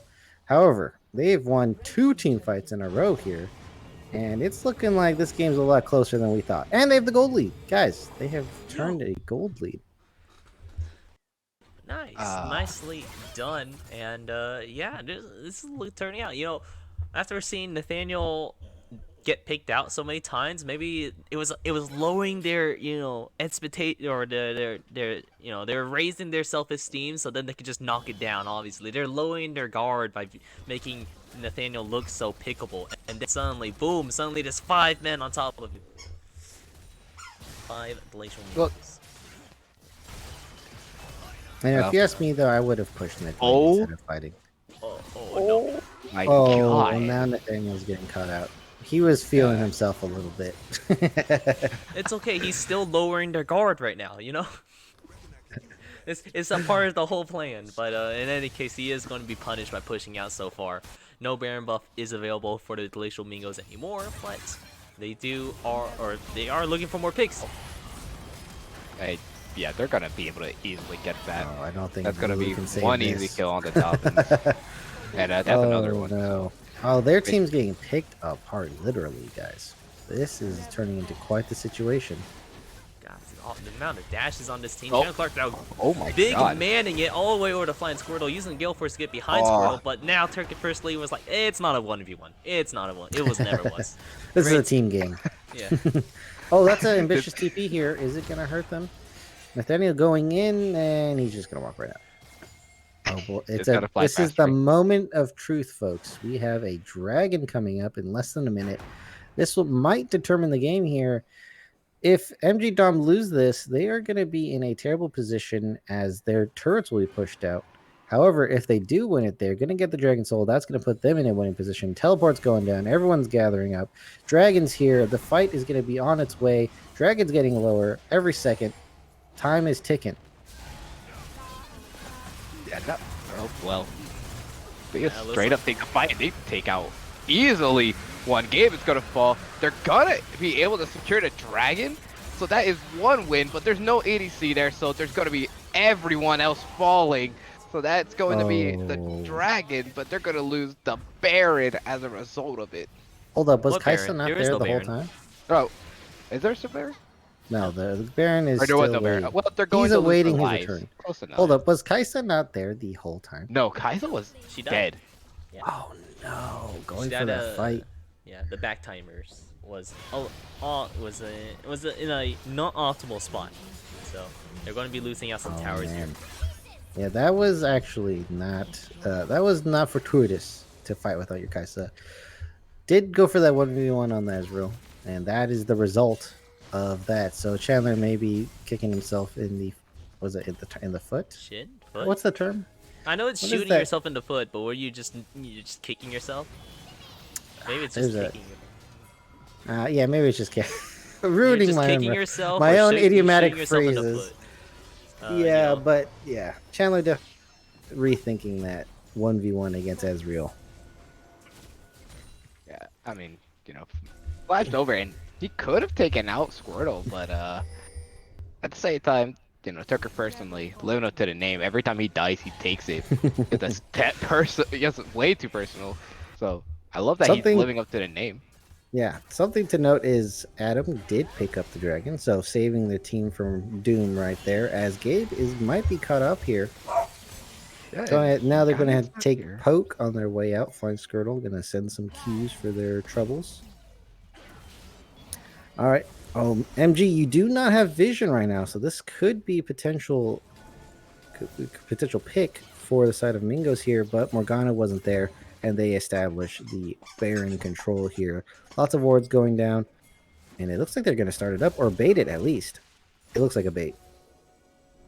Yeah, they 100% are. Oh, well, I guess. Okay, great so pick let's start. there. Yeah, going into the fight, there's a lot of things. He's getting not a single person with his ulti. He did hit a couple people, but now the fight's just super disoriented. Chandler Clark is trying to pick up a couple kills here, but it is going to be a 5-for-3. We have 2 ADCs and a jungler here. It looks like they just want to push out mid. You're like, we don't need Baron. Yeah. So 30 seconds. Okay, all right, 25 on Nathaniel now, so he might be able to stop the game from ending. However, it won't be able to save the base from sure destruction here, as Fallen, being a little bit impatient, would rather take turret hits than wait for the minion wave here. I think the turret went down a measly like 300 health, but they're going to probably pick up the inhib here. 8 seconds up for the lowest cooldown for reviving here, but the rest of the team ain't going to make it in time. And with that, they could probably reset and just start that up again at the Baron. Just do the same exact thing. Rinse and repeat to win. Yeah, definitely so. That Yeah. is an avenue they can look towards. Debatably, I feel like Baron might have been a good call here. Maybe Fallen was just too low and he didn't think he had to really do it. But I feel like Baron would have been a good call if maybe Fallen was a little bit healthier there instead of trying to go for just the inhibitor. I'm a believer in that you could always reset appropriately to get the free Baron anyway. Alright. But that being said, MG did take their time with their resets, and now they have lost Baron control. So, minus points for that. But they did get the inhib, yep, and this is who I'm talking about. As long as you reset appropriately, this will not happen. But they took their sweet, sweet time, and now they have lost position on Baron. And it's going pretty low. Chandler doing great Baron damage. They know about it now. They might file into their doom, though, so it's going to be a tenuous situation. 3K on the Baron now. Who's going to get it? Fallen's in the pit. It is going to go to MG Domed as we have a team fight breaking out right after. Yeah, Okay, Rally is going to go ahead and queue up on the on Lucian here. Dob is going to go ahead in the back line. Chandler Clark trying to do damage here. Gabe is the last standing member, isn't going to make it. And that was a desperation Baron, but it was well worth the call. It was close, folks, but it looks like the winner of the second game is going to be going to MG Domed here. Yeah. Once again, it was just a very disjointed fight, not on the terms for the Glacial Mingos, and it just looks like it turns out really well for them. These late game ADCs have gone to, like I said, got to their late game point and just really strong right now. So congratulations on that. Yep. I think all three of us misplayed on our play-by-plays there, but I think we're going to turn around for game 3 as it is looking to be pretty interesting here. Yeah, absolutely. So don't go anywhere. We'll be right back with the next game once I do this. And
Hey, what's up, guys? We're back once again. This time, game 3. As opposed to game 1 and 2. Yes, that is how it works. That is how the counting works here. We just saw MG Dome actually did a pretty good job in getting an early lead for themselves. They lost it around the mid to late game, but then once late game rolled around, it was all over from there. MG Dome was able to win out against the Glacial Mingos. But now we're on to game 3 to see who will win and how the rest of the split's going to look out here. After the game, I'll let you guys know about how some of this is going to be looking like for tomorrow. All right, and a first pick Kane while Zin is up. I don't know about that, guys. It's very reminiscent to game 1, actually. Yeah, Zin the was only up, difference is that Nocturne was Kench up, is and they banned. both, yeah. They still keep banning Kench. I guess the Kench felt really good last the game 1, so they're going to ban that away. Gwen is also banned away this time around, and still respecting Rowley's Nivea, they're going to ban that away. I might just power pick bot lane here if I was domed. However, looks like the draft pick glitched out, and we do not get to see who they picked first. All right, it says Skarner for round 1. All right, we'll just- Skarner. So you guys just keep talking. I'm gonna do something real quick. Alrighty. Sammy, So- how much Skarner have you seen? I've seen a fair bit of Skarner. I mean, I like the Skarner pick just because, you know, he can chase you down, he CCs you, pulls you to the rest of his team. But at the same time, it also depends on, you know, will they have this cleanse to be able to get away, et cetera, really. So, you know, as well as a Skarner pick is a pretty nice pick, pretty different. I kind of feel like, you know, I guess against the Kane, overall, nice pick, but now that the Shen's been locked in, I feel very distraught about it all. Well, I mean, you could potentially bring in 2 people to their doom. So think about it that way. Fair enough. Well, now that Tristana's locked in, they're hovering. And my question is, will this be the mid lane Tristana, as it is finally going to be locked in for Mingos? And I might end up sneezing. I don't I know just my thought nose is playing about- games. I just thought about Skarner jungle with Callista top lane combo. Is that getting everyone's brain juices flowing? Is it wrestling any jimmies? That sounds good to me. That sounds dirty. I mean, Sounds Callista interesting. top was a thing for a while, right? Which one?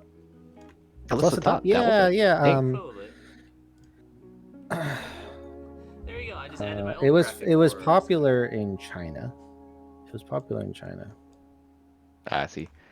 And very nicely done, Mr. Dragon himself, adding in the Skarner to the graphics. See, it looks perfect. You can't even tell. Can't even tell that there was a graphical glitch. Yeah, nothing happened at all.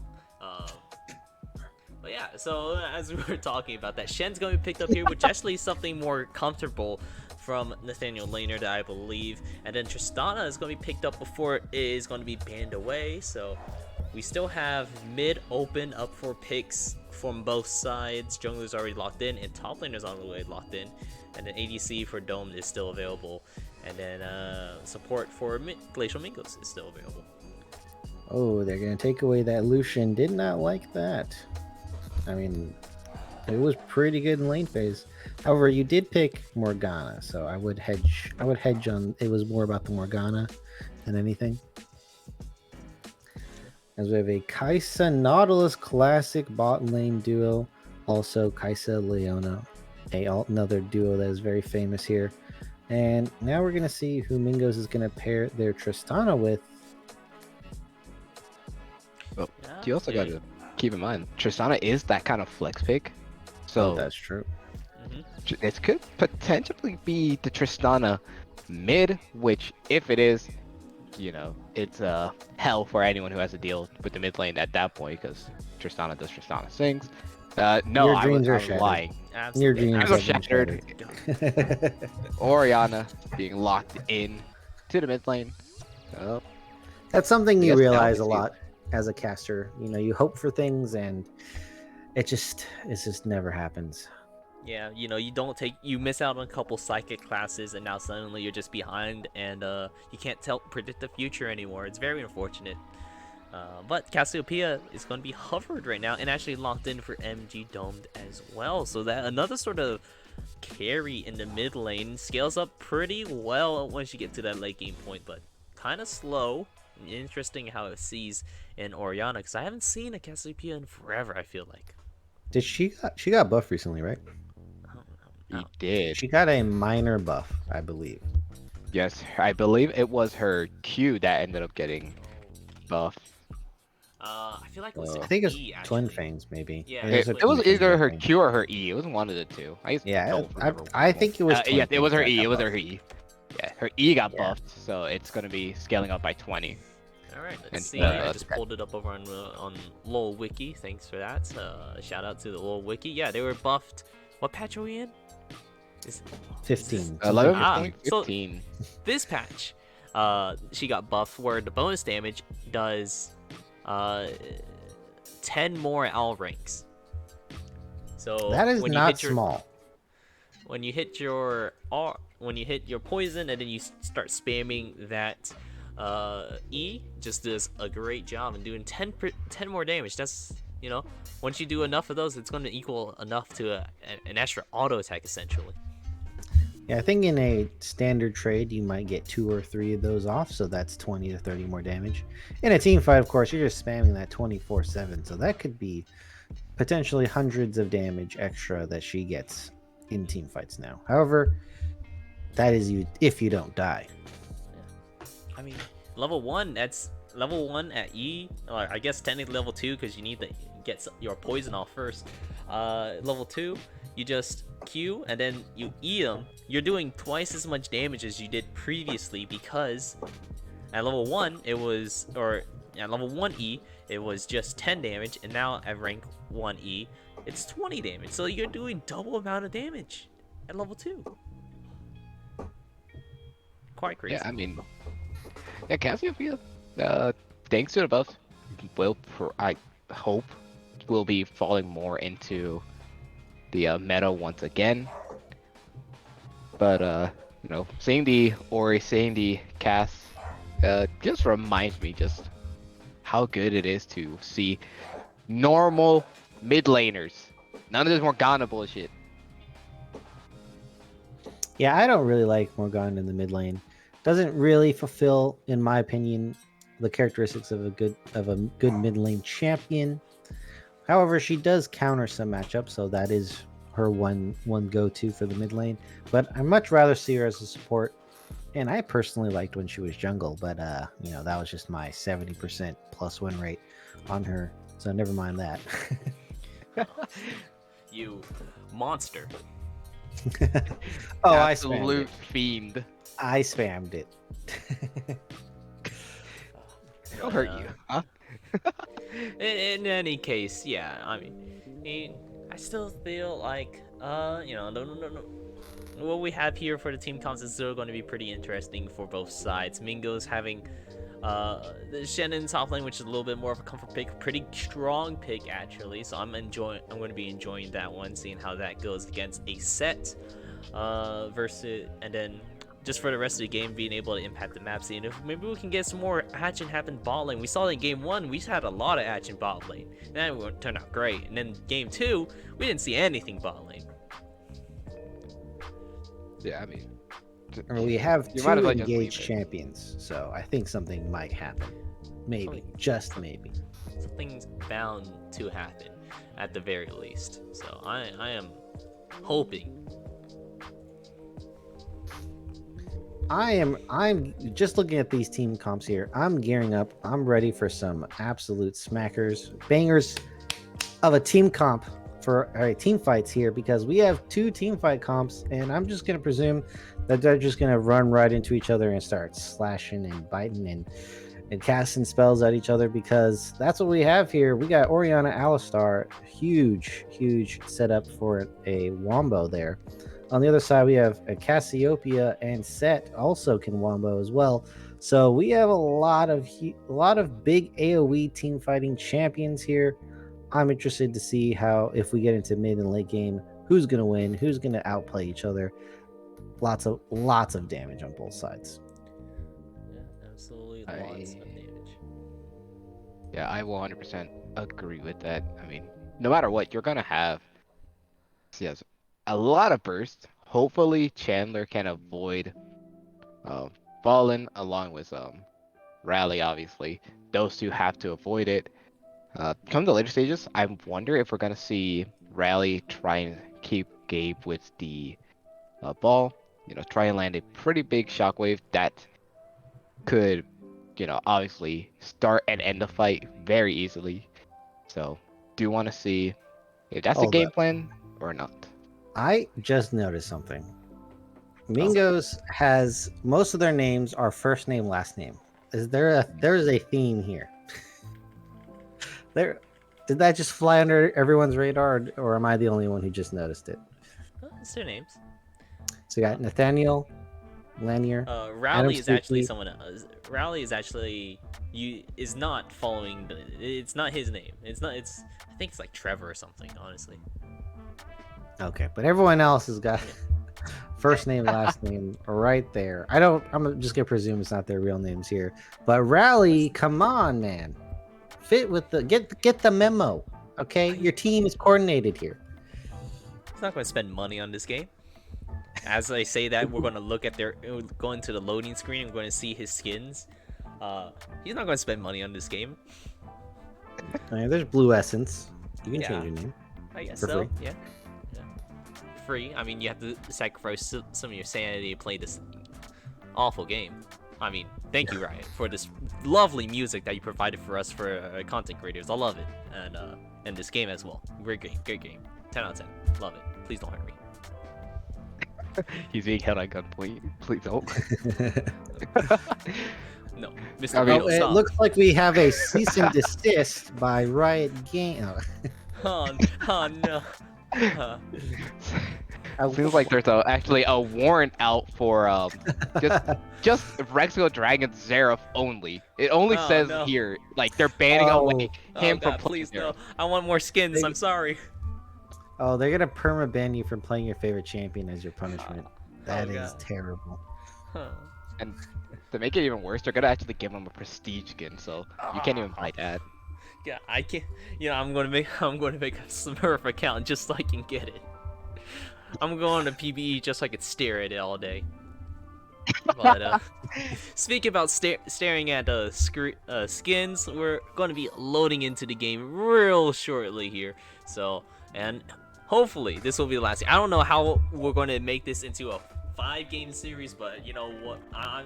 Let's just hope that we actually turn it into that. And this is going to be the last game for tonight. Mark my words, please. Potentially could be the last game of the night.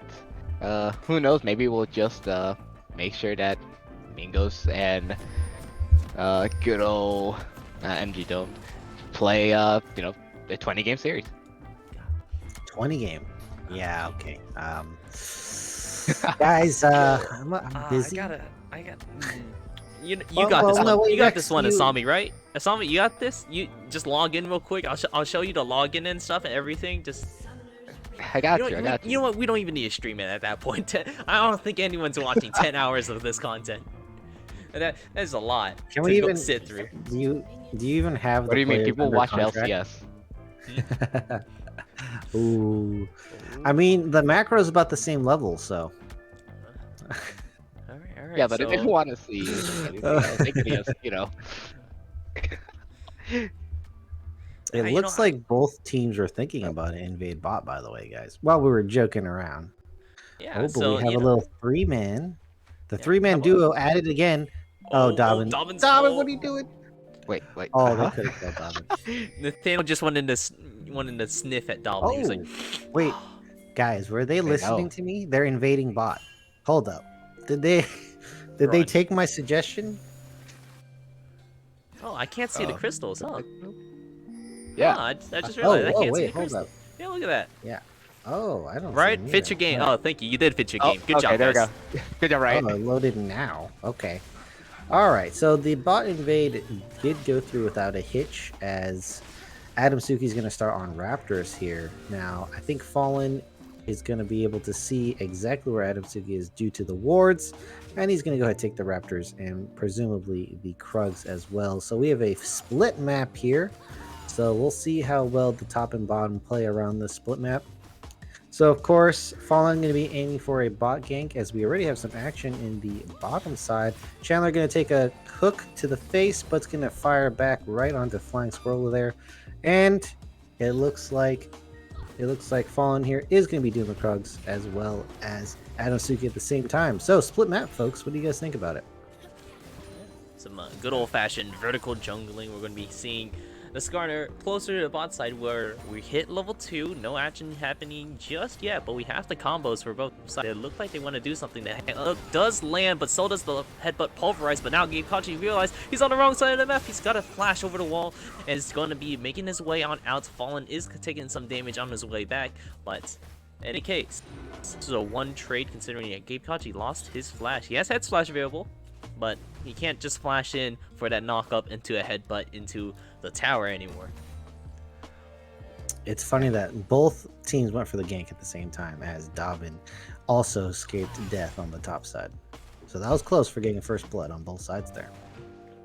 Yeah, Flash and Ignite invested by Nintendo to try and pick up the kill, but luckily Dobbin did stay alive, so he's just fine. You can see he's almost back to full health, because passive regen is very nice to have.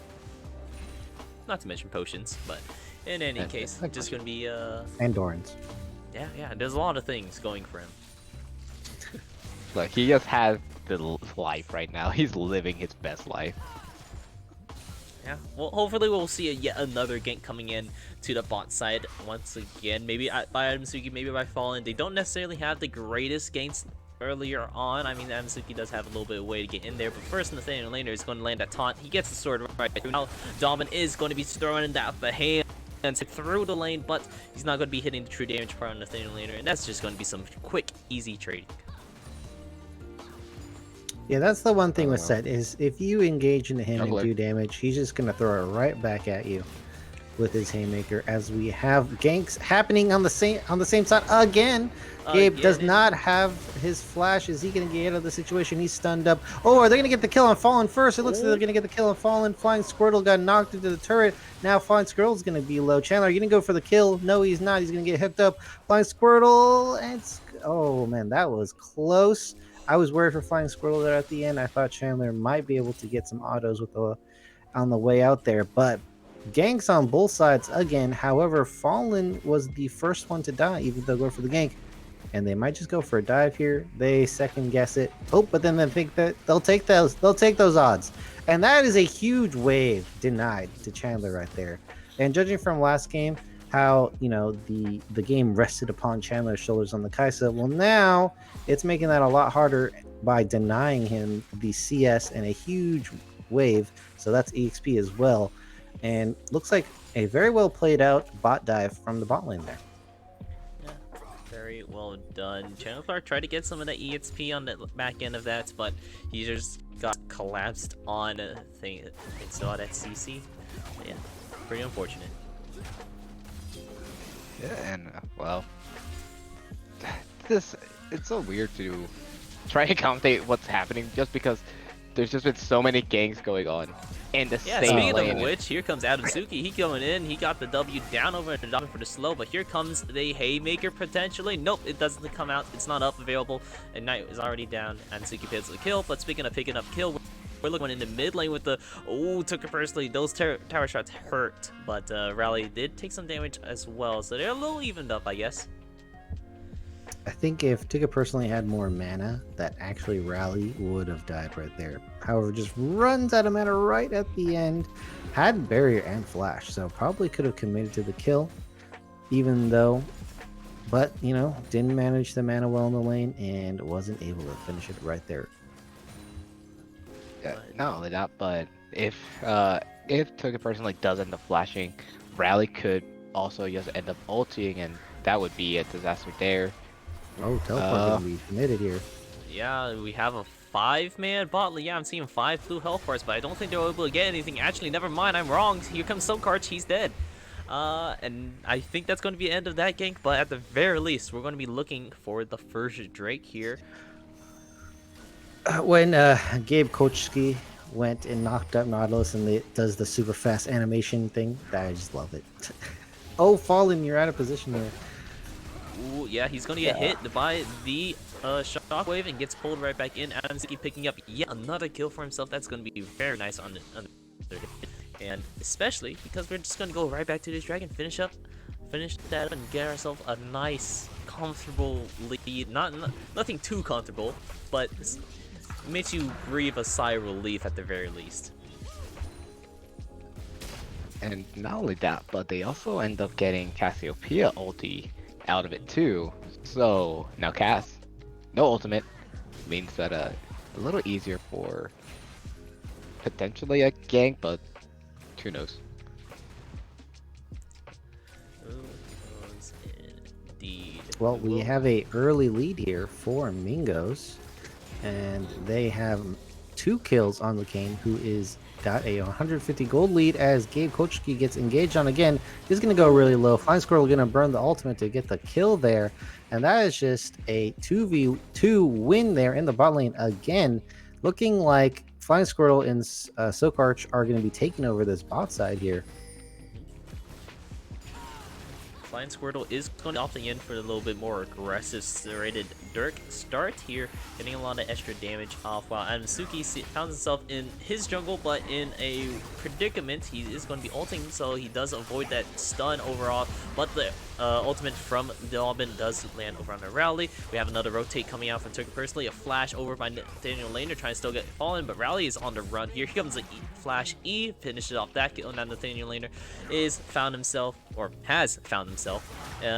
ally-less, stunned up, and Dobbin slowly approaching him with fist ready to punch him in the face, but nothing to come out of it.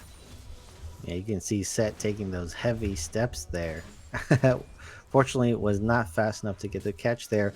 And Nathaniel burning the flash to try to get the kill on Fallen. However, wasn't able to secure that. And that's another win for FG Domed here. Sorry, I keep saying Dom. It's Domed. Yes, Domade. Domade. Oh, I love it. I love it. Domade Donade. Domade. Domade.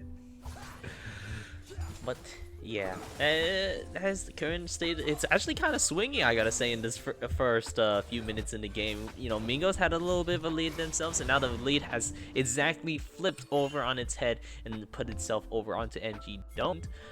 With them having a 1k gold lead ahead. It's not necessarily a full B swords, but you can probably grab a lot of swords and grab a bunch of you can grab like 2 long swords and a pair of boots. Yeah, I take that. But for fight here, Gabe Kochiki finds himself a little bit caught out. He uses his ulti in order to reduce some of the damage he takes. He used the pulverize to get up, but now he's just channel cards just gotta watch his support die because he can't do anything to help him yet. And that is going to be the end of that engage, with another kill going over for MG Dome. Yeah, I don't know what Gabe was doing there, as his jungler was topside, so they were going for a top gank. And you know that they were on Dragon, or they just finished Dragon, so I think that was just out of position there from Kochski. Yeah, that is a big relate Chandler, the Amumu Oh, crying and Chandler. Oh, no. Oh, he's going to go in, try to get a kill, try to take someone out with him, but that's not going to work out as, you know, didn't have his backup from the Alistar there and was just soloed out. I think, Gabe, I don't know. I think you're going to give over another kill here. Oh Skarner no. does have the ult, going to pull him back oh, in. Oh, it lands a triple knockup, but I don't think that's going to save him. And that is just an extra free kill. I think Kochiki is a little bit tilted, guys. Just a little bit. Oh, canceling Perhaps. the knockup with the ulti. I didn't know it did that.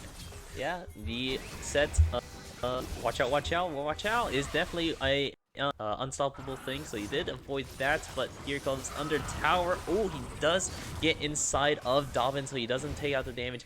Good guy Nathaniel's going to take up the tower. Chandler Clark is going to get quite a bit of damage off, but I don't think it's going to be enough in order to finish up the kill here. Especially because here Oh, comes Sokarch for Sokarch is yet here. another dive. Oh, okay, Oh, good the job dodging an anchor. anchor. Oh.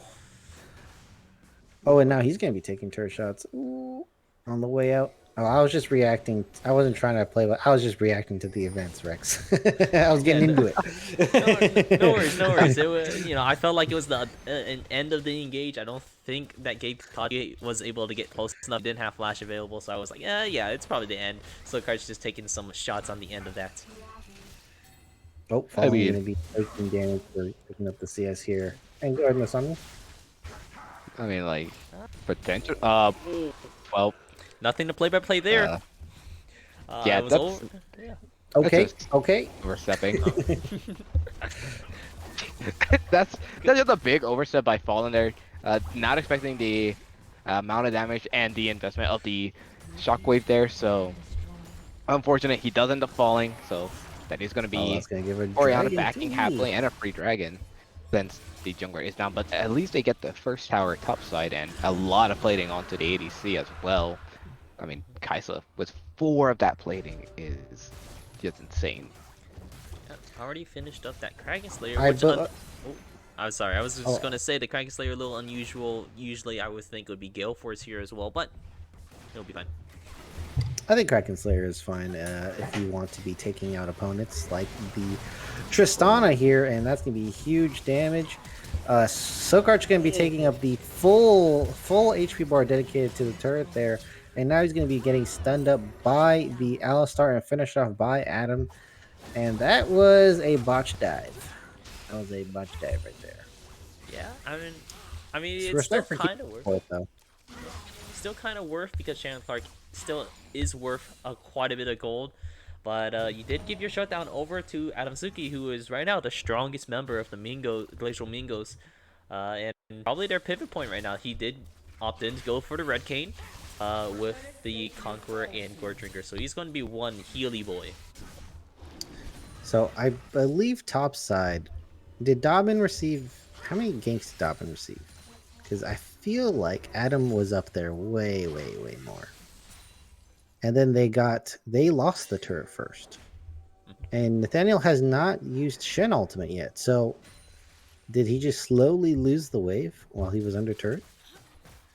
I believe so. He did use his Stand United a couple times, actually. Yeah.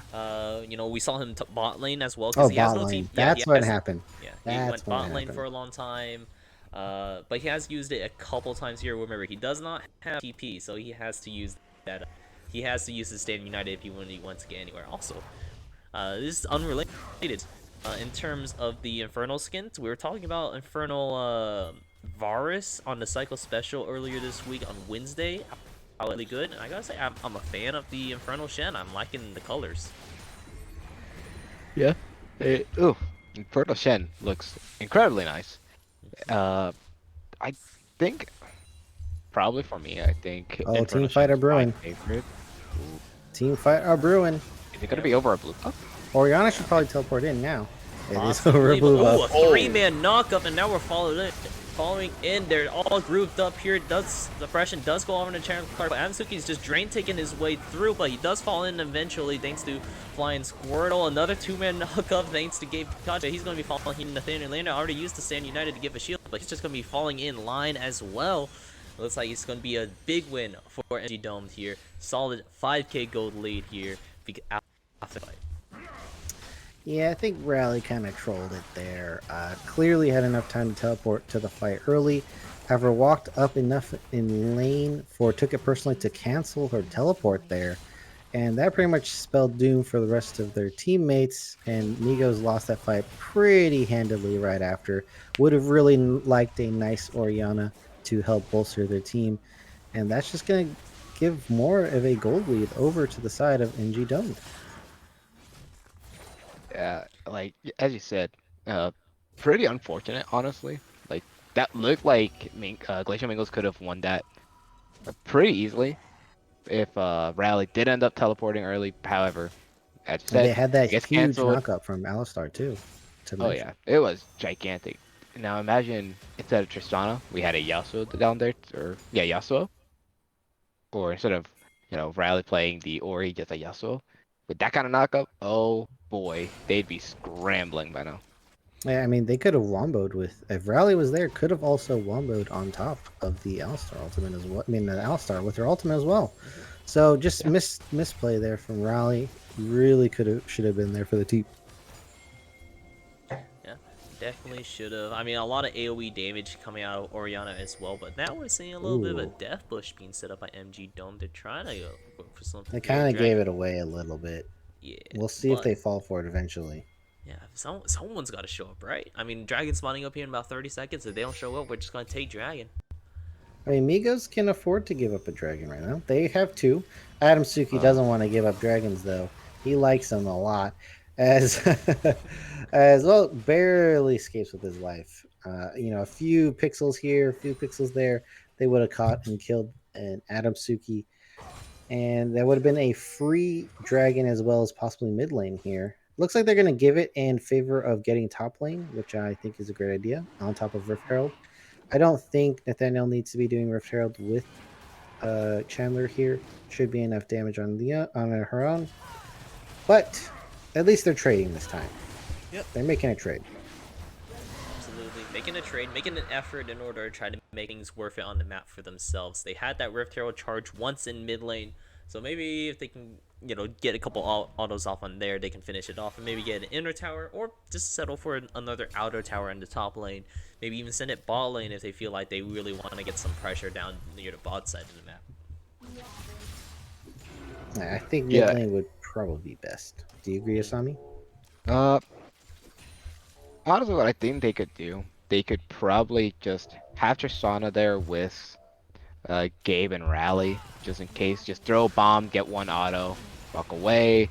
Uh, then I think they could take that tower pretty easily. Uh, with Gabe having to Yeah. play hero here. Yeah, he is playing Oh, hero, but a wait, good three-man three-man knockup. all up. But Flaring Swirtle is just going to be flying on in there, trying to get onto Rally. But Nathaniel later gets two stunned up, takes down the flying Squirtle. Here comes Adam Suki with a good knockup over a fallen Dobbin.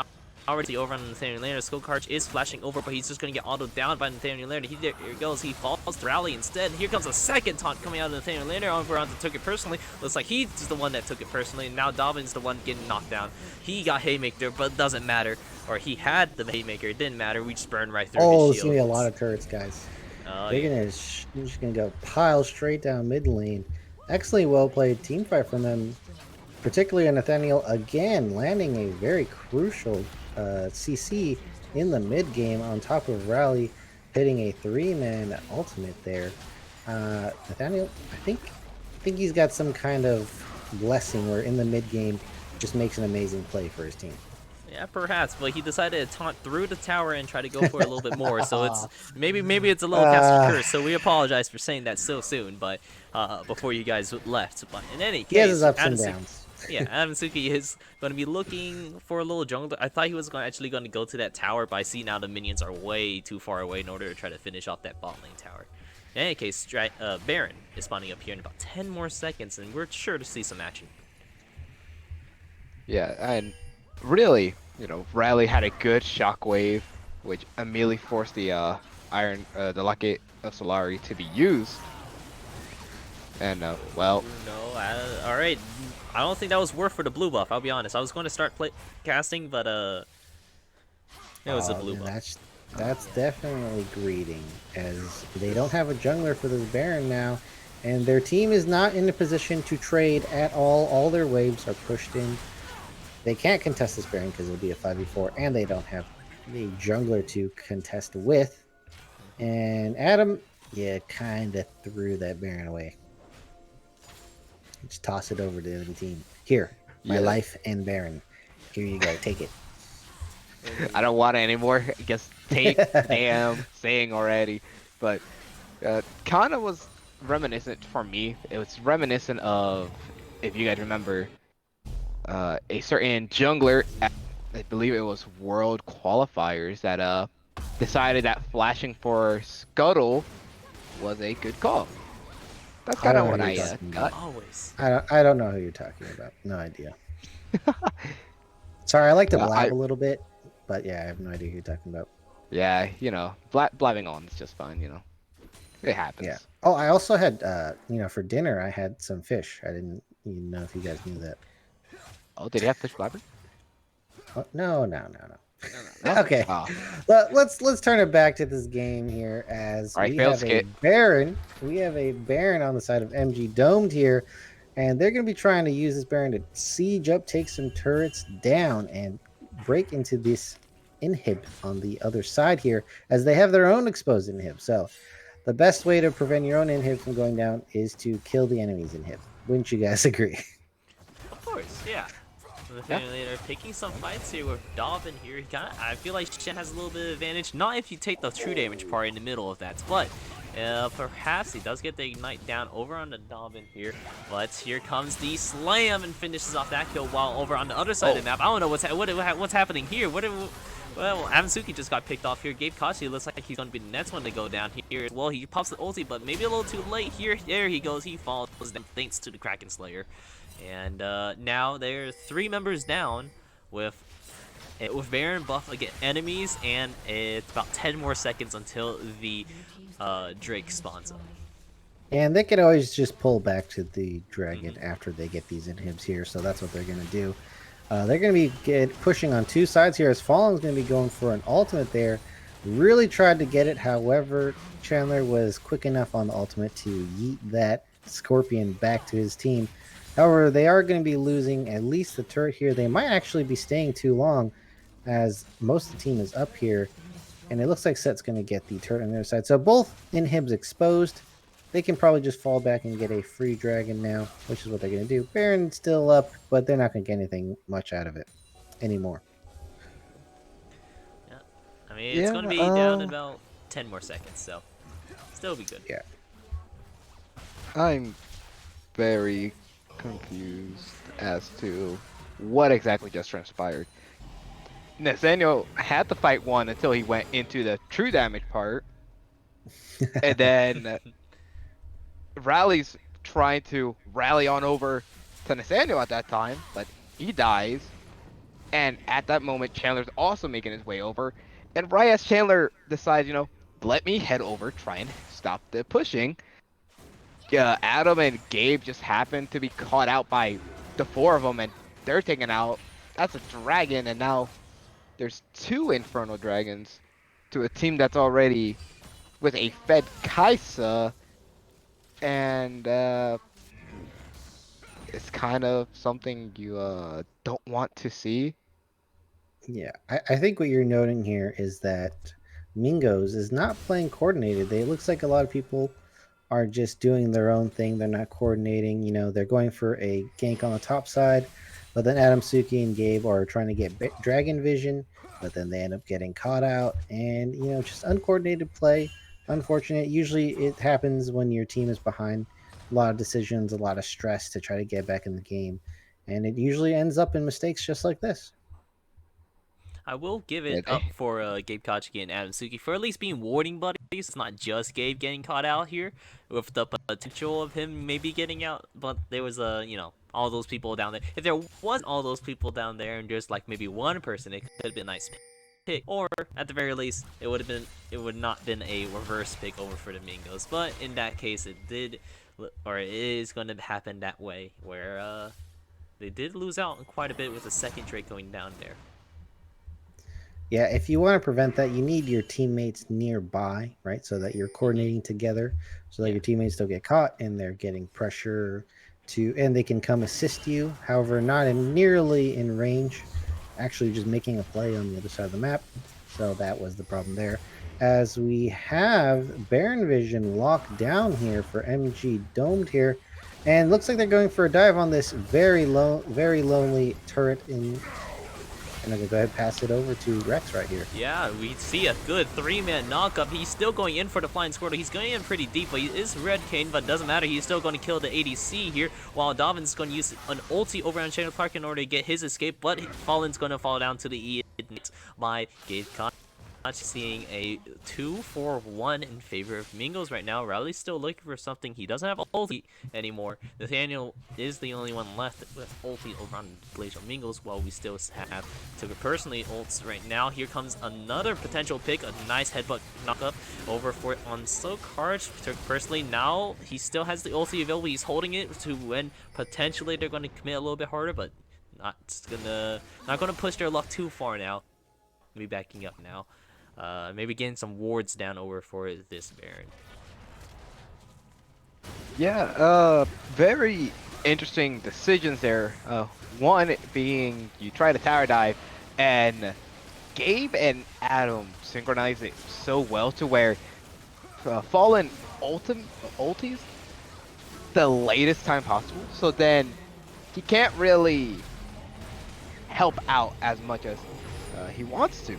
So once that falls apart, in the back of their head, they have to say, okay, we have to go. But instead, they overcommit. They say we could continue to keep trying this fight. Rally comes over. He gets a pretty nice ulti along with Nathaniel, who gets a pretty good stun as well. So instead, what happens? They're just stuck there. They can't do anything. And Turker personally, as you guys said, he just held on to ulti, and he kept looking for a good time, a good opportunity.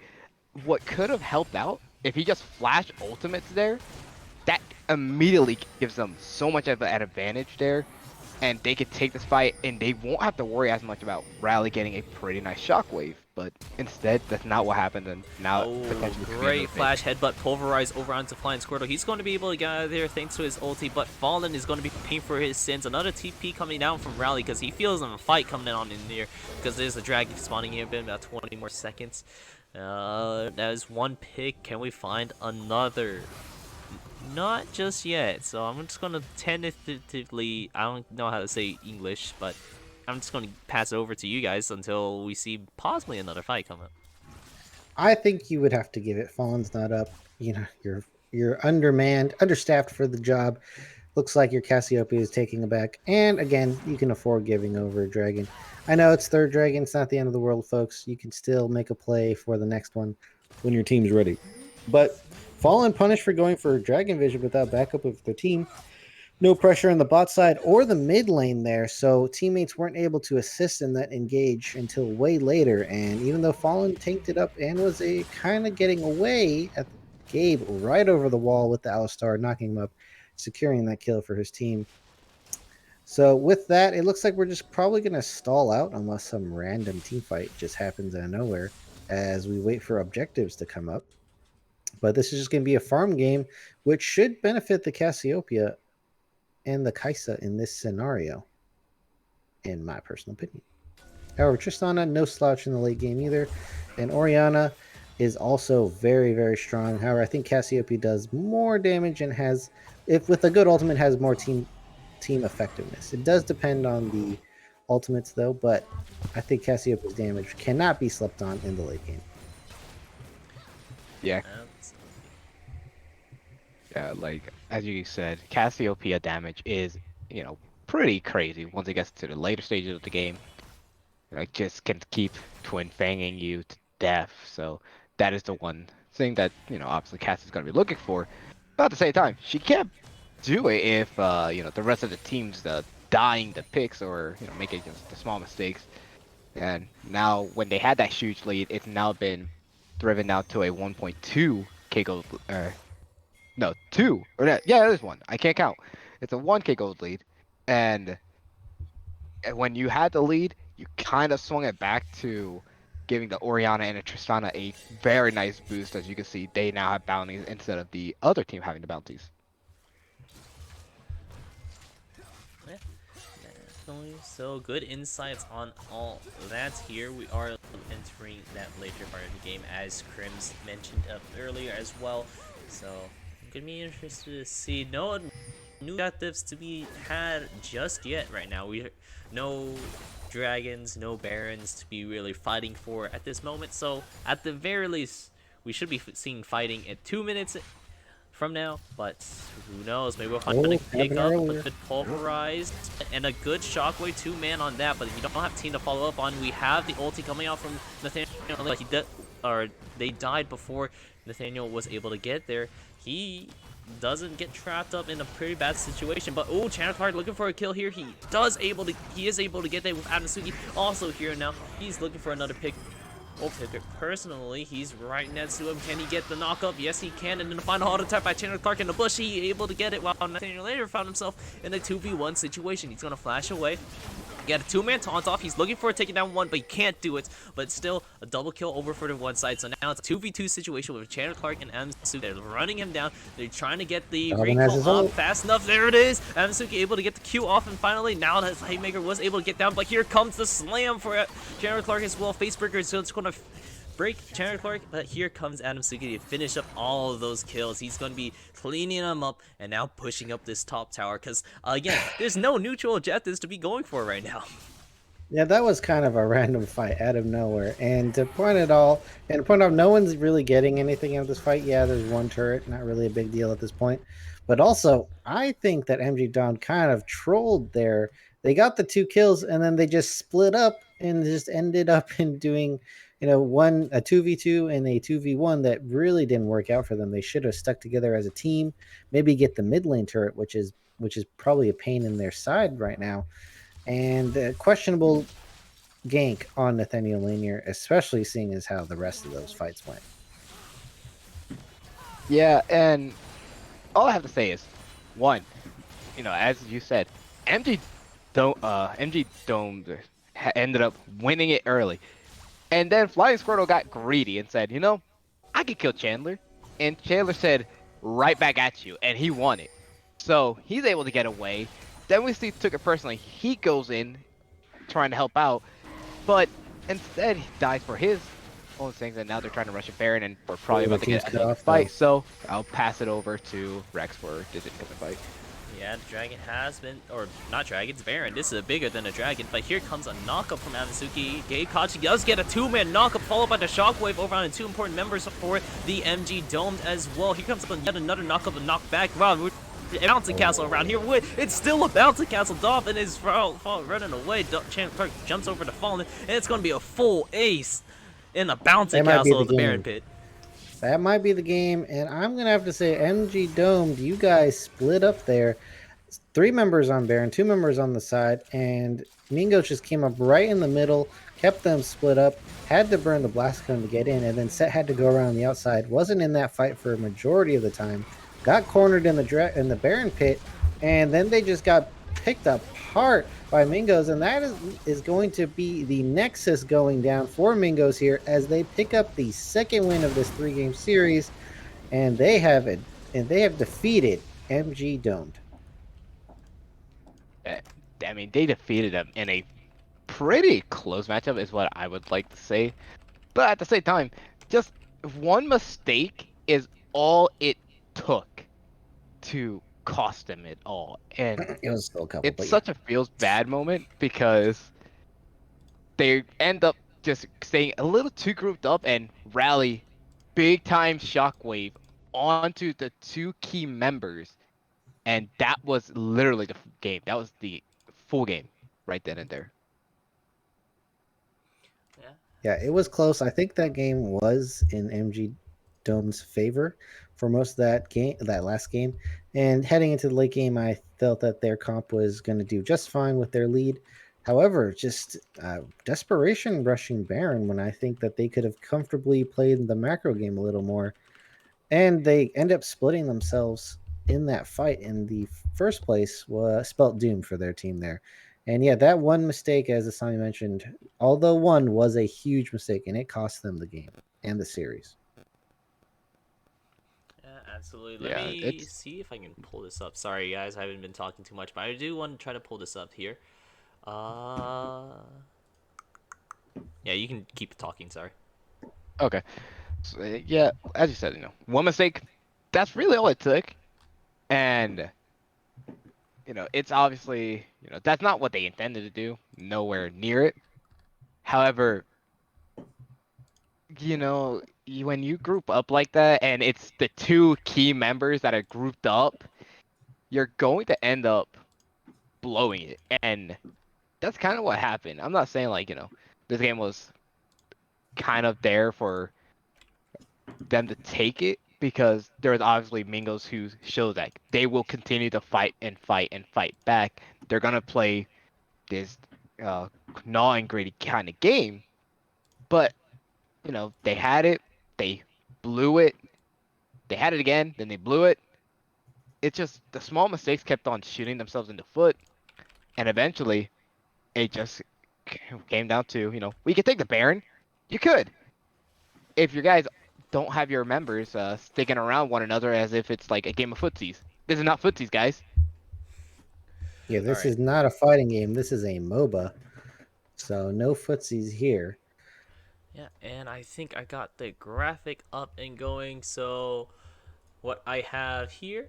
So what we had initially was if MG Dome won, then tomorrow's games would have been, it's wrong order, but it would have been Reign of Kings versus the ICB, and then AOECC versus MG Domes. But since the Mingos won, it's going to be at, I guess for the full schedule, I should actually have it written out here. Let me just, for tomorrow, let me copy this. Go here, and yoink all of that out. And there you go. So for tomorrow's schedule, it's going to look something similar to about this. For 10 a.m., we're going to do the first semifinal for. I guess that's the only semifinal for gold. It's going to be MYB versus C-Flow. We're still deciding on casters for that one. I will literally do this after I finish up stream here at 3 o'clock or 3:15. We're still working on that right now because some scheduling issuing right now. But if Mingos are fine with it, I'm going to see if we can push that back any further. We can. Was initially for 2:30, but we are going to go for a 3 o'clock just for scheduling conflicts. For Mingos, the Glacial Mingos versus ICB. And then at 7 o'clock, we're going to be finishing it up with Reign of Kings versus AOECC. That's for the semifinals tomorrow. And yeah, it's going to be pretty exciting games. I'll have the casters and all of that filled out for everyone to see before tomorrow's games. And yeah, it's going to be a pretty exciting series. What do you guys think about who we have up in for semifinals tonight or tomorrow night day? I mean, really, all these look interesting. I think just looking at it all, I feel like the game to watch and might actually end up being the Mingos, Glacial Mingos versus ICB. Uh, just because Mingos or the Glacial Mingos, I keep forgetting to add that first part. They end up having these close games, but every time they scratch and claw their way back in. So it's very concerning to me to see them end up having these kind of games that are just a little too close. And I'm curious to see if ICB will end up making more proactive plays that uh, we didn't see from the side of uh, domed. So very curious to see if how that will all go out. Yeah. But in any case, that's going to be our stream for tonight. Do you guys have any lasting words before we go ahead and close it out? I do want to say thank you for playing with us, MG Domed. It was a pleasure to having you, and congratulations once again to the Glacial Mingos for making it to the semifinals. Do you All have right, Yeah. anything glad to to say, be Chris? here, guys. Cool. Yeah. Glad to be here. Enjoyed the cast. It's all about that family. Yeah. Ah, all right, never mind, guys. God. He doesn't get any more words. All right, but seriously, you have anything else to say before we go ahead and close out the stream? Nothing. Just great games overall. Come the next time we see uh MG domed, I really hope that they do end up learning just from these small amount of mistakes that they ended up making, and I expect that the next time we do see them, they'll play a lot more concisive and more decisive instead of making these small hesitation plays and splitting up. But no matter what, I'm definitely going to be keeping my eyes out on them. They are a team that has gained my interest. So I've been Retro Dragon alongside of my co-casters Asami What up? and Crims. Yo. Yeah, where we can find you guys if you guys do any more casting. Otherwise, do you guys have anything else? Anywhere where we can maybe find some of your talents elsewhere or no? You want to plug anything Uh, in before we go ahead and end off? I mean, I'll leave. Do you have anything, Crims? I mean, I do some casts for pretty much any Discord I come upon. So maybe you'll catch me in a random Discord. That's all I will say. all right. Well, Sure. anyways, we're going to be heading off. So, good night, everyone, and Bye bye. yeah, bye bye.